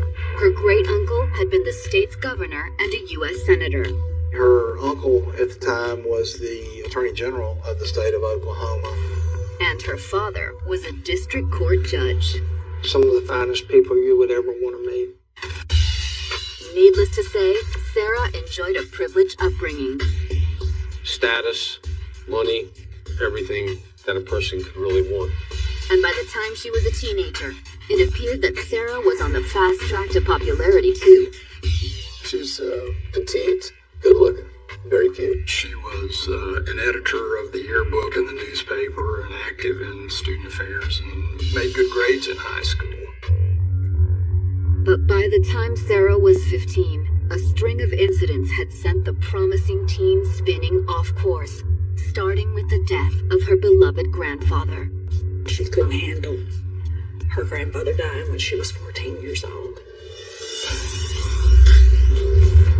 Soon after, one of Sarah's best friends committed suicide, and 2 others died in a car accident, sending Sarah even further over the edge. She began acting out and was quite a handful for her parents. She did things like paint her bedroom black. She was beginning to have some problems getting involved in drugs. And if that wasn't self-destructive enough, Sarah also started cutting herself. Sarah was really depressed, and so she started acting out. And she found that cutting herself was soothing. Sarah's new lifestyle yielded new friends, including an older boy named Patrick Williams. She was hanging around with Patrick because he was doing lots of drugs. Naturally, Sarah's parents did everything they could to put a stop to her destructive behavior. They eventually encouraged Sarah to file a restraining order against Patrick and seek recovery for her substance abuse.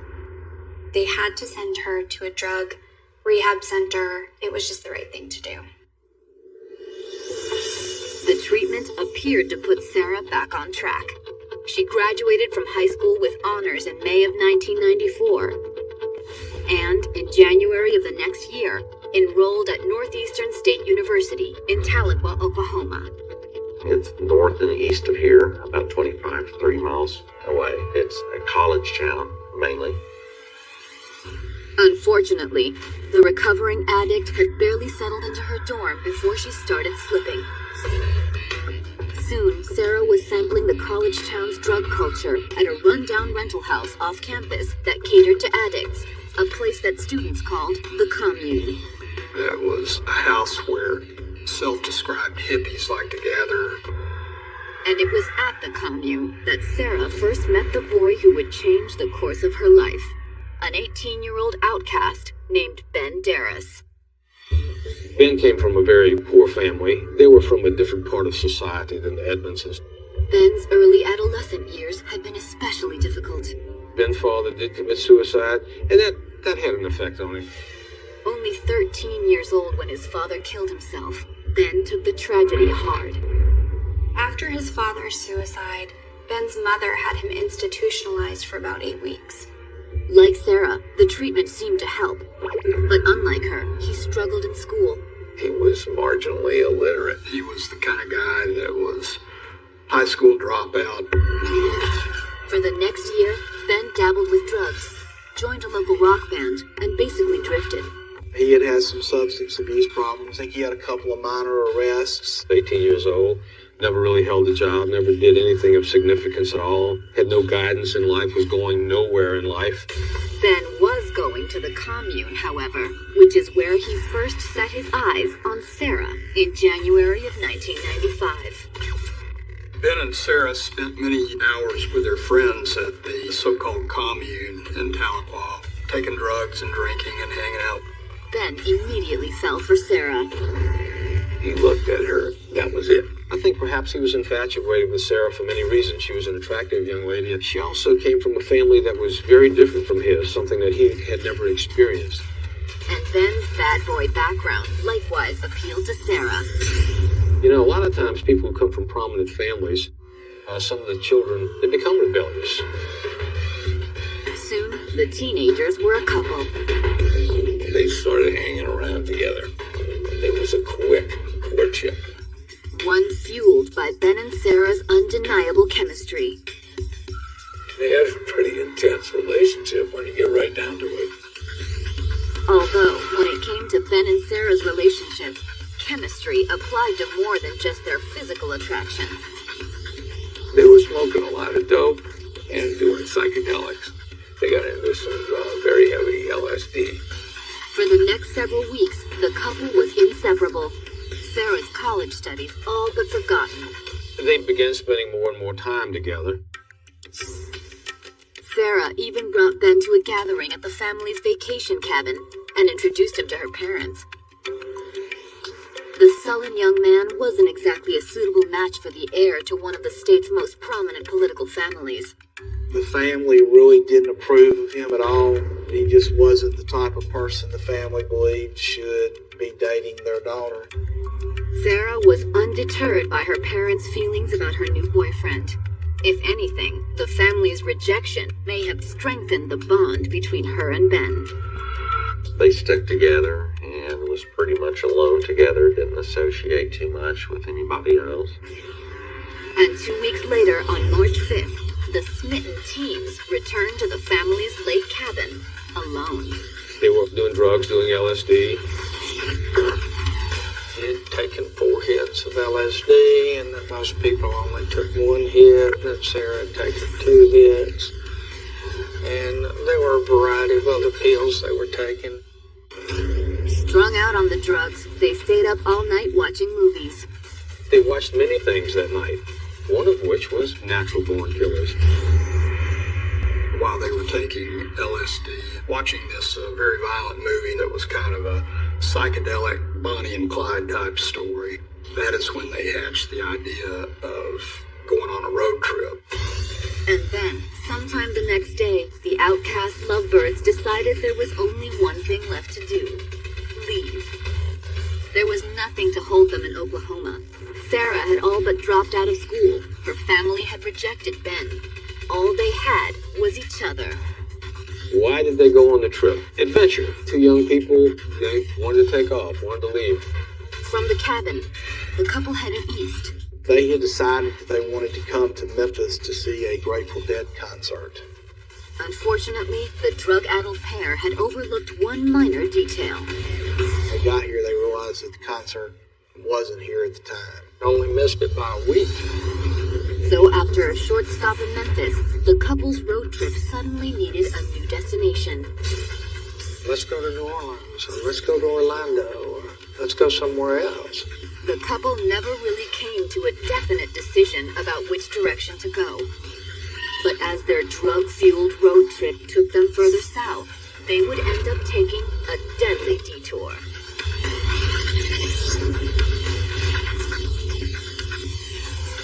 Coming up, Patsy Byers' shooting is linked to a murder in Mississippi. The scary thing was it was so random.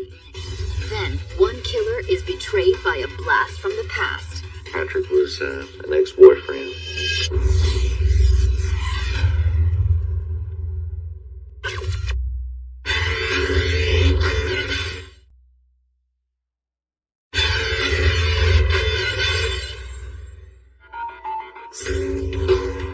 April 1995. 18-year-old Sarah Edmondson and Ben Darris had just returned home after a drug-fueled cross-country road trip. Their travels took them to a wide area of the United States, all the way to Florida, and then eventually back into Oklahoma. They'd been inseparable on the trip, but once they returned, they had a lover's quarrel that resulted in a brief split. She wanted him with her one night, and he just blew her off. She freaked out, and that's when they broke up. She was hanging around with her ex-boyfriend, Patrick. Though the couple's breakup would be short-lived, the consequences of their days apart and the road trip they took together would soon come back to haunt them. Ponchatoula, Louisiana. Investigators with the Tangipahoa Parish Sheriff's Office were working an unsolved murder case that had occurred 3 weeks earlier. On March 8th, just before midnight, 35-year-old Patsy Byers had been found shot and bleeding on the floor of the convenience store where she worked. Though there were few leads, investigators did have surveillance footage from a camera just above the cash register. Starting at 11:52 p.m., the camera captured disturbing images of a young woman pulling a gun and shooting Patsy Byers. You see her go in, you see her shoot Patsy, you see her leave, and then you see her come back inside and go through Patsy's pockets and try to get in the cash register.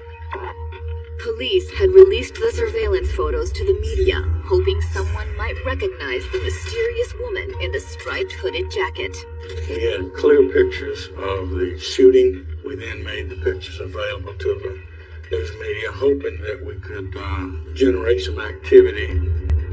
It was a big deal. They had rewards posted. It was covered by all the TV channels and all the newspapers. We got a lot of calls on lookalikes, and we had to investigate each and every one of them. They also made their own efforts to locate or at least identify the mystery woman. We have homeless people that we look at. We have people that are petty thieves. And then we have felons that are out, just got out of jail or whatever. But ultimately, neither the phoned-in leads nor the fieldwork panned out. Things kind of died out. We still didn't have a clear identity on this person. In the meantime, Patsy Byers remained in a nearby hospital. Mrs. Byers did not die as a result of the shooting in Ponchatoula. Shot once in the neck with a .38 caliber pistol, the 35-year-old mother of 3 was paralyzed. She'd only survived by leading her shooter to believe she wasn't alive. I just pretended I was dead. Somehow she got into the cash register. And she took the money she left. That's the last I'd ever seen of her. The investigation went nowhere until almost 3 months after the shooting, when the Tangipahoa Parish authorities received an unsolicited phone call on June 1st. One of the officers came from the front office and saw me in the back, and he said, "Listen, there's this guy on the telephone. Talk to this guy." The caller was a police officer in Muskogee, Oklahoma. He told the Louisiana investigator he had received information from a boy named Patrick Williams that might be of interest. Information pertaining to a girl named Sarah Edmondson, the daughter of a local judge. Sarah's ex-boyfriend, Patrick Williams, was arrested on a local warrant, and he gave the information to the arresting officer. According to Patrick, he'd recently been hanging out with his ex when she started talking about a road trip she and another boy had taken back in March. They had traveled to a wide area of the United States, all the way to Florida. They drive to Florida, spend a day or so looking at the ocean, decide it's time to come home. And they were running low on money. Which may have explained something else that Sarah had told Patrick while they were hanging out. She had been involved in an armed robbery and possibly even a homicide in Louisiana. Was it possible that Sarah had confessed to shooting Patsy Byers? There was one way to find out. I said, Dad, do you have a picture of this person? He said, yes. I have a number of pictures of her. I said, is there any way you can fax a picture to us? And he said, yes. A few minutes later, the Louisiana authorities figured they had finally found the mystery woman who'd shot Patsy Byers and left her for dead. It was so similar that we had to say this has got to be her. They were able to match a photograph of Sarah up to the surveillance photographs from the convenience store. And as soon as that information reached the police in Ponchatoula the next day, they were able to secure a warrant for Sarah's arrest. On June 2nd, the authorities descended upon the Muskogee home of Sarah's parents. She wasn't home, however. According to her mother, she was out, and she wasn't alone. There was a friend with her, Ben Darris. Ben Darris was Sarah's boyfriend. The two had been living in Muskogee after returning from a 3-week road trip back in the spring. But even though they were back, it seemed the vacation hadn't ended. Sarah and Ben and some other friends was at an amusement park in Tulsa, Oklahoma, and was scheduled back that night. While the investigators waited for Sarah to return, they questioned her father, a district court judge. We inquired about a gun that he may have had. He said that he did have a .38 pistol that we was looking for, and as far as he knew, it was at his cabin near Tahlequah. The judge offered to take the investigators out to the cabin to retrieve the gun. The gun was there at the cabin in a nightstand. He voluntarily gave up that gun and gave it to us. Then, once informed of what his daughter was accused of and the evidence against her, the judge revealed that Sarah did have a troubled past. She had a history of problems with drugs in junior high and high school. But he did make a request. The judge asked that he be the first one to speak to him. So when Sarah and Ben arrived home that night, they found her parents waiting. We stood back somewhat at a distance and allowed Judge and Mrs. Edmondson to greet Sarah. And Judge gave her a big hug, and she hugged her mom, and they told her that we were there to arrest her. In fact, Sarah's father handled some of the formalities himself. He told her he loved her and that she had the right to remain silent, and basically the Miranda warning. Based on what Sarah's parents had told them, the investigators assumed that Ben had been an accessory in the shooting. Sarah's mother told us that Sarah's current boyfriend, Ben Darris, and her had traveled to Louisiana. Ben was also arrested, and the two lovers were taken away together. For the time being, their love was still holding strong, but it was about to be tested. Coming up, once in custody, Ben and Sarah turn on each other. Ben's statement was he had no idea what she was going to do. So Sarah shocks authorities by revealing another stop they'd made on their deadly road trip. There was a homicide in Orlando, Mississippi.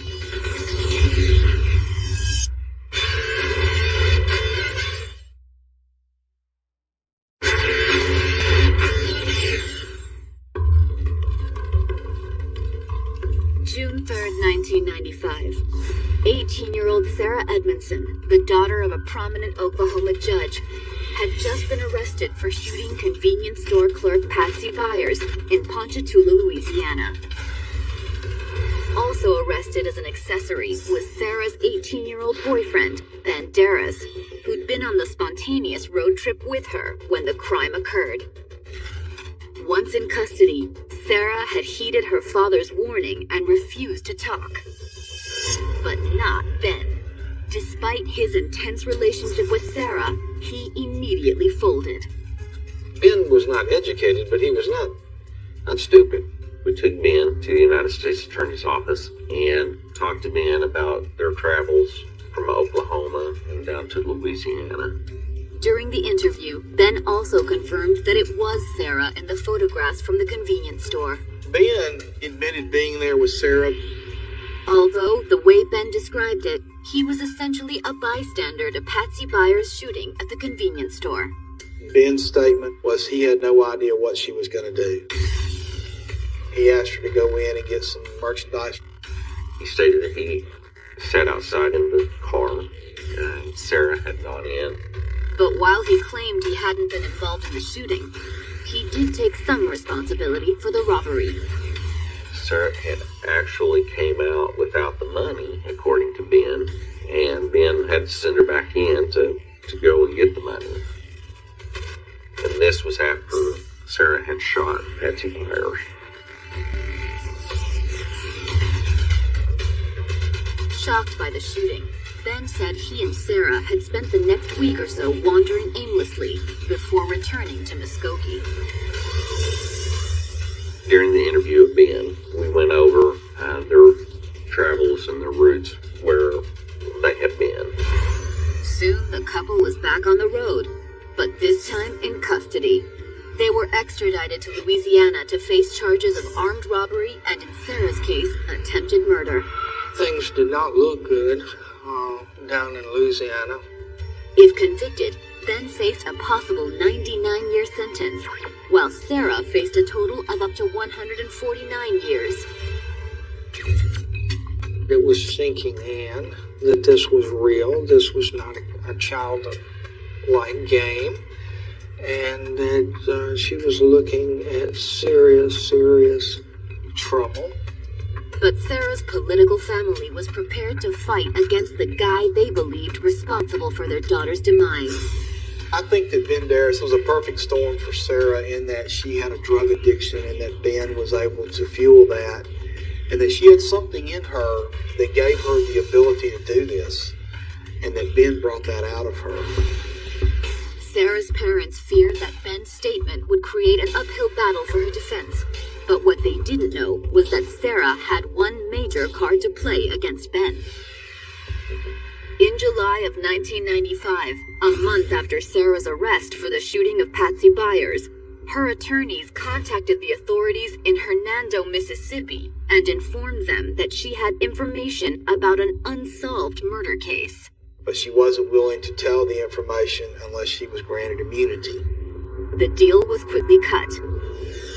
And when Mississippi authorities went to Louisiana on July 17th to interview Sarah in the Tangipahoa Parish jail, she shared her own version of the road trip that she took with Ben, including a very important detail that he'd left out: a murder committed by Ben. According to Sarah, it all began when she and Ben had been watching movies at her family's cabin, and according to her, one movie in particular inspired them to go on their road trip. They'd watched Natural Born Killers. Starring Woody Harrelson and Juliette Lewis, the Oliver Stone film chronicled a fictional couple's cross-country killing spree. They were two young people traveling across the United States on a crime binge. That movie really mesmerized Darris. And Ben's interest wasn't just cinematic, according to Sarah. She claimed that her lover became obsessed with recreating the movie's tale of a serial killing couple for real. According to what Sarah says, after they watched the movie, Ben wanted to commit murder. She said in her statement, they were like Nikki and Mallory in the movie. Sarah told the investigators that Ben's homicidal fantasies had made her so nervous that before they left for Memphis, she pocketed the .38 caliber pistol her father kept at the cabin. She said in her statement that she was afraid of him. That's why she took the gun.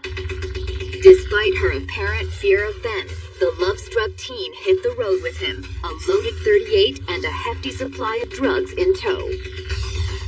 They had been doing a lot of drugs over the whole trip, starting in Oklahoma all the way to New Orleans and back. Just two people on a bender, man. I mean, they were just, they were out of control. The office for the Cotton Gin is a small white building, somewhat similar to a very small mom and pop convenience store. In the statement, she said they walked into the office and Ben Darrison supposedly told her to act angelic, and she has a pretty little face and she probably could have done it. I don't know. Inside, Ben had come face to face with the Gin's 58-year-old manager, Bill Savage.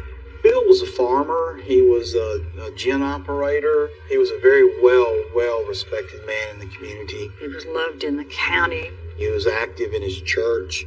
He was active in mission work. Ben had asked Bill Savage for directions back to the interstate, but Bill hadn't been fooled, according to Sarah. He knew something was up because he stood up from his desk. And that's when all hell breaks loose. According to Sarah, Ben had pulled the gun and fired, but the shot failed to kill Savage. And it grazed his cheek, and the bullet went into the back wall. Then, Sarah claimed that the older man had rushed Ben, grabbing for the gun. But during the struggle, according to Sarah, Ben had fired a second fatal shot.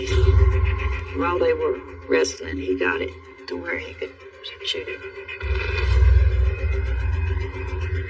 Sarah said that as they sped south after the shooting, she had been shocked by what had just happened, but not Ben. And he just said it was just a rush. He said it was unbelievable to hold the power of life or death. And it was apparently a rush he wanted Sarah to experience. In her statement, she claimed that the couple was in New Orleans, walking around the French Quarter only hours after shooting Savage, when Ben turned to her and made a stunning announcement. He said, now it's your turn. According to Sarah, Ben told her that if she loved him, she would kill someone too. He called them partners. He said, I've done one now, it's your turn. It seemed that he wanted her to be equally culpable in this string of crimes.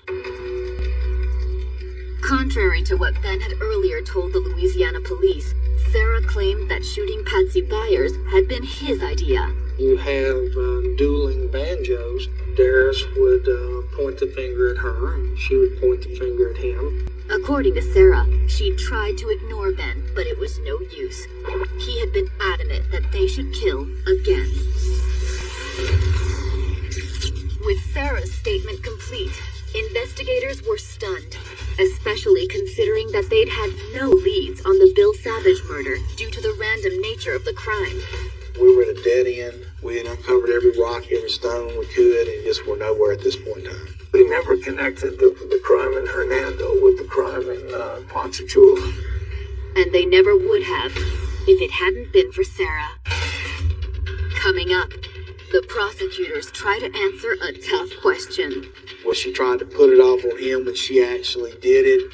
And Ben speaks out. We both know who's lying and who's telling the truth.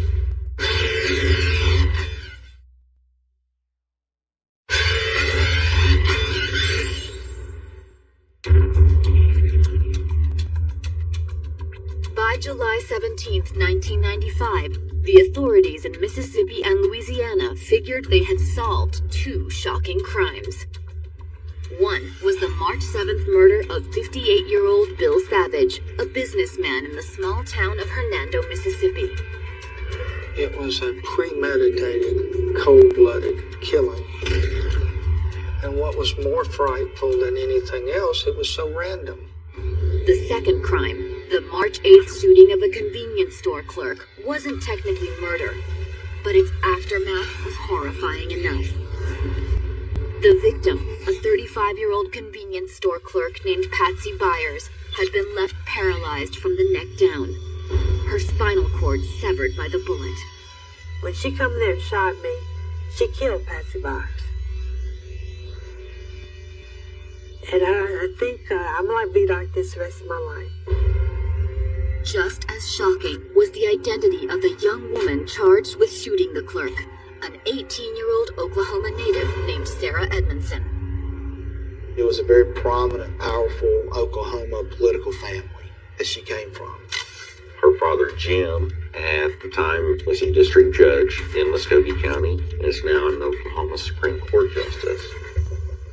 Sarah's boyfriend, an 18-year-old high school dropout named Ben Darris, was also in custody, charged for his role in the convenience store robbery. He's just a punk. That was my opinion, that he was your typical drug addict. But according to Sarah, Ben had been the one who had shot Bill Savage. She told us that it was Ben's idea and that Ben had committed this crime here in Hernando. Blaming her boyfriend for a murder wasn't the most surprising thing in Sarah's confession, however. Instead, it was what she claimed had sent her and Ben off on a road trip that left Bill Savage dead and Patsy Byers paralyzed. Sarah came out and said they were watching Natural Born Killers, and that caused them to do that. They watched Natural Born Killers several times while they were taking LSD and other psychedelic drugs and smoking pot. I think that the movie certainly was a triggering mechanism for Ben to do what he did. That's what Sarah claimed had happened. She described kind of a psychedelic Bonnie and Clyde type story. But was her incredible story true? We took her statement, and then we started the investigation to confirm everything that she said. One thing was relatively easy to confirm, whether or not the gun used in the Byers shooting had also killed Bill Savage. They were able to do tests on the firearm and connect the firearm with Mr. Savage killing.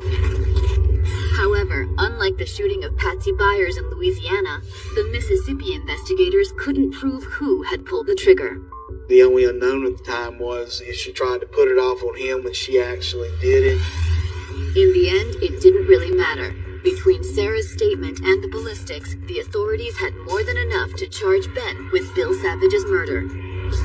Under Mississippi law, if two conspirators go together to commit a crime, then the acts of one are the acts of all. Which means that regardless of whether Sarah was the shooter or Ben was the shooter, they went in together to commit the crime, and they were both eligible for whatever punishment was appropriate. Sarah, who already faced attempted murder charges in Louisiana, had been granted immunity in exchange for the statement that basically solved the Bill Savage case. They made us aware of the fact that if she wasn't truthful, if she wasn't forthcoming, they would withdraw the immunity agreement and prosecute her to the fullest extent of the law. Ben Darris had no such immunity, however. In September of 1995, he was indicted for first-degree murder, and if convicted, he would face severe punishment. We do have the death penalty in Mississippi. And the fact that he faced a possible death sentence gave the prosecutors plenty of leverage. With the death penalty being on the table, once his attorneys looked at everything, the best advice they could give him would be to enter a plea. I mean, he was in a real jam. I think he could have had Johnny Cochran, F. Lee Bailey, and the Mormon Tabernacle Choir, and he would have still been convicted. Ben eventually took his lawyer's advice. In May of 1996, the DeSoto County District Attorney's Office announced that they had reached a deal. Ben would plead guilty to Bill Savage's murder in exchange for a life sentence. He was not stupid, you know, he was not a dumb young man. I mean, he did some crazy things, but he was not unintelligent. He said, I'm sorry. He wrote me a letter, and I've worked really, really hard to forgive him. Ben also wrote Sarah to profess his continued affection. He still cared for Sarah. He really did. And then he provided the authorities with a handwritten statement confessing to the crime. He basically confirmed what Sarah had told us.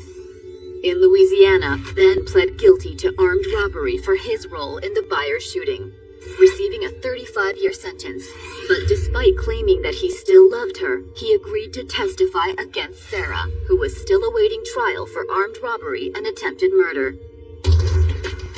Ben also agreed to a national interview where he discussed his relationship with Sarah and his role in the crimes.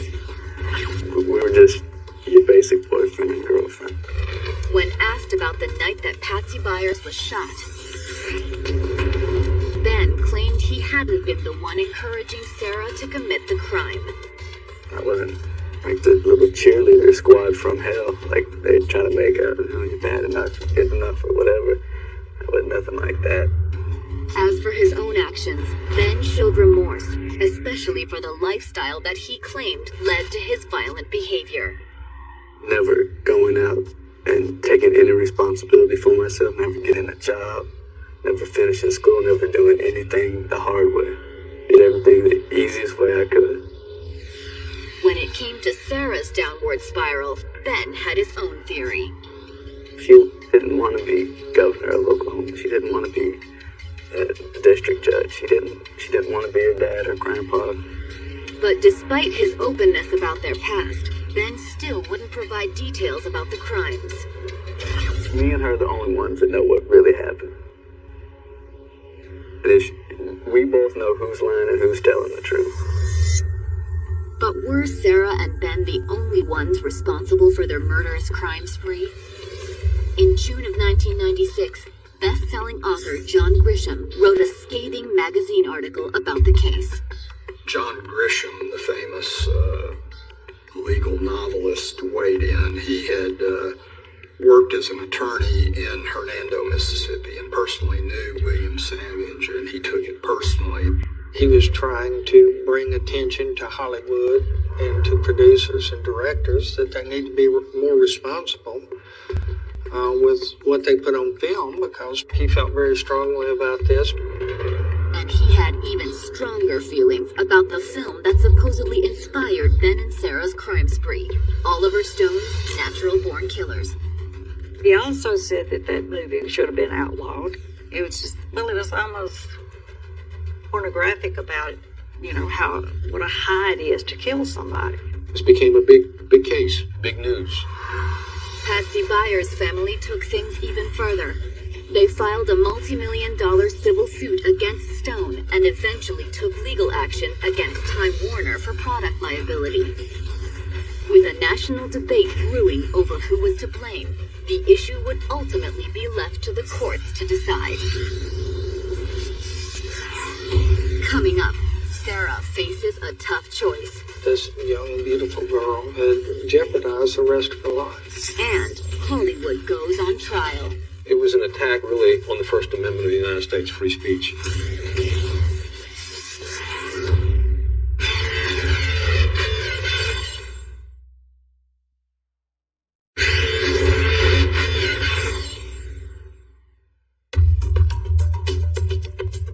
On October 5th, 1998, Sarah Edmondson walked into a Louisiana courthouse to face justice for the 1995 shooting that had left a convenience store clerk paralyzed from the neck down. Sarah, just through the grace of God, did not kill somebody. Sarah hadn't come to court to stand trial, however. She was there to plead guilty to armed robbery and second-degree attempted murder. Sarah copped a plea and got 35 years in the shooting of Patsy Byers in that armed robbery. It was a heartbreaking sight of this young, beautiful girl who had her whole life in front of her through a series of bizarre, senseless criminal acts had jeopardized the rest of her life. That December, in exchange for a life sentence, Ben also stood up in a DeSoto County, Mississippi courtroom and formally pled guilty to the murder of William Savage. I hated that he was that young and that he's going to be in prison all of his life, but you did the crime, you do the time. With Sarah and Ben's fate determined, there was still another issue that was unresolved. The lawsuit Patsy Byers' family had filed against Oliver Stone and Time Warner for the role the movie Natural Born Killers might have played in the murders. The case eventually went all the way to the U.S. Supreme Court. It was an attack, really, on the First Amendment of the United States free speech. There was no proof that natural born killers caused these two individuals to participate in these crimes. It may have been simply that they were two 18-year-old kids with evil in their hearts. Not that there weren't similarities between Sarah and Ben and the film's killer couple. For all their stupidity and immaturity, they loved each other. But the two stories also had one big difference. The ending. You know, they got away with it in the movie.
Gazing at the stars in the velvet sky, lost in memories of a time gone by.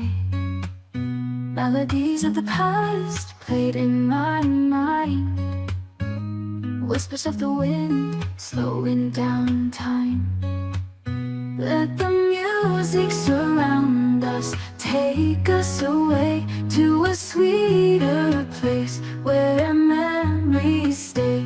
In this world of dreams, we will find a little piece of soul in the music that binds, painting pictures in the colors of sound. Echoes of the heart softly resound, lost in the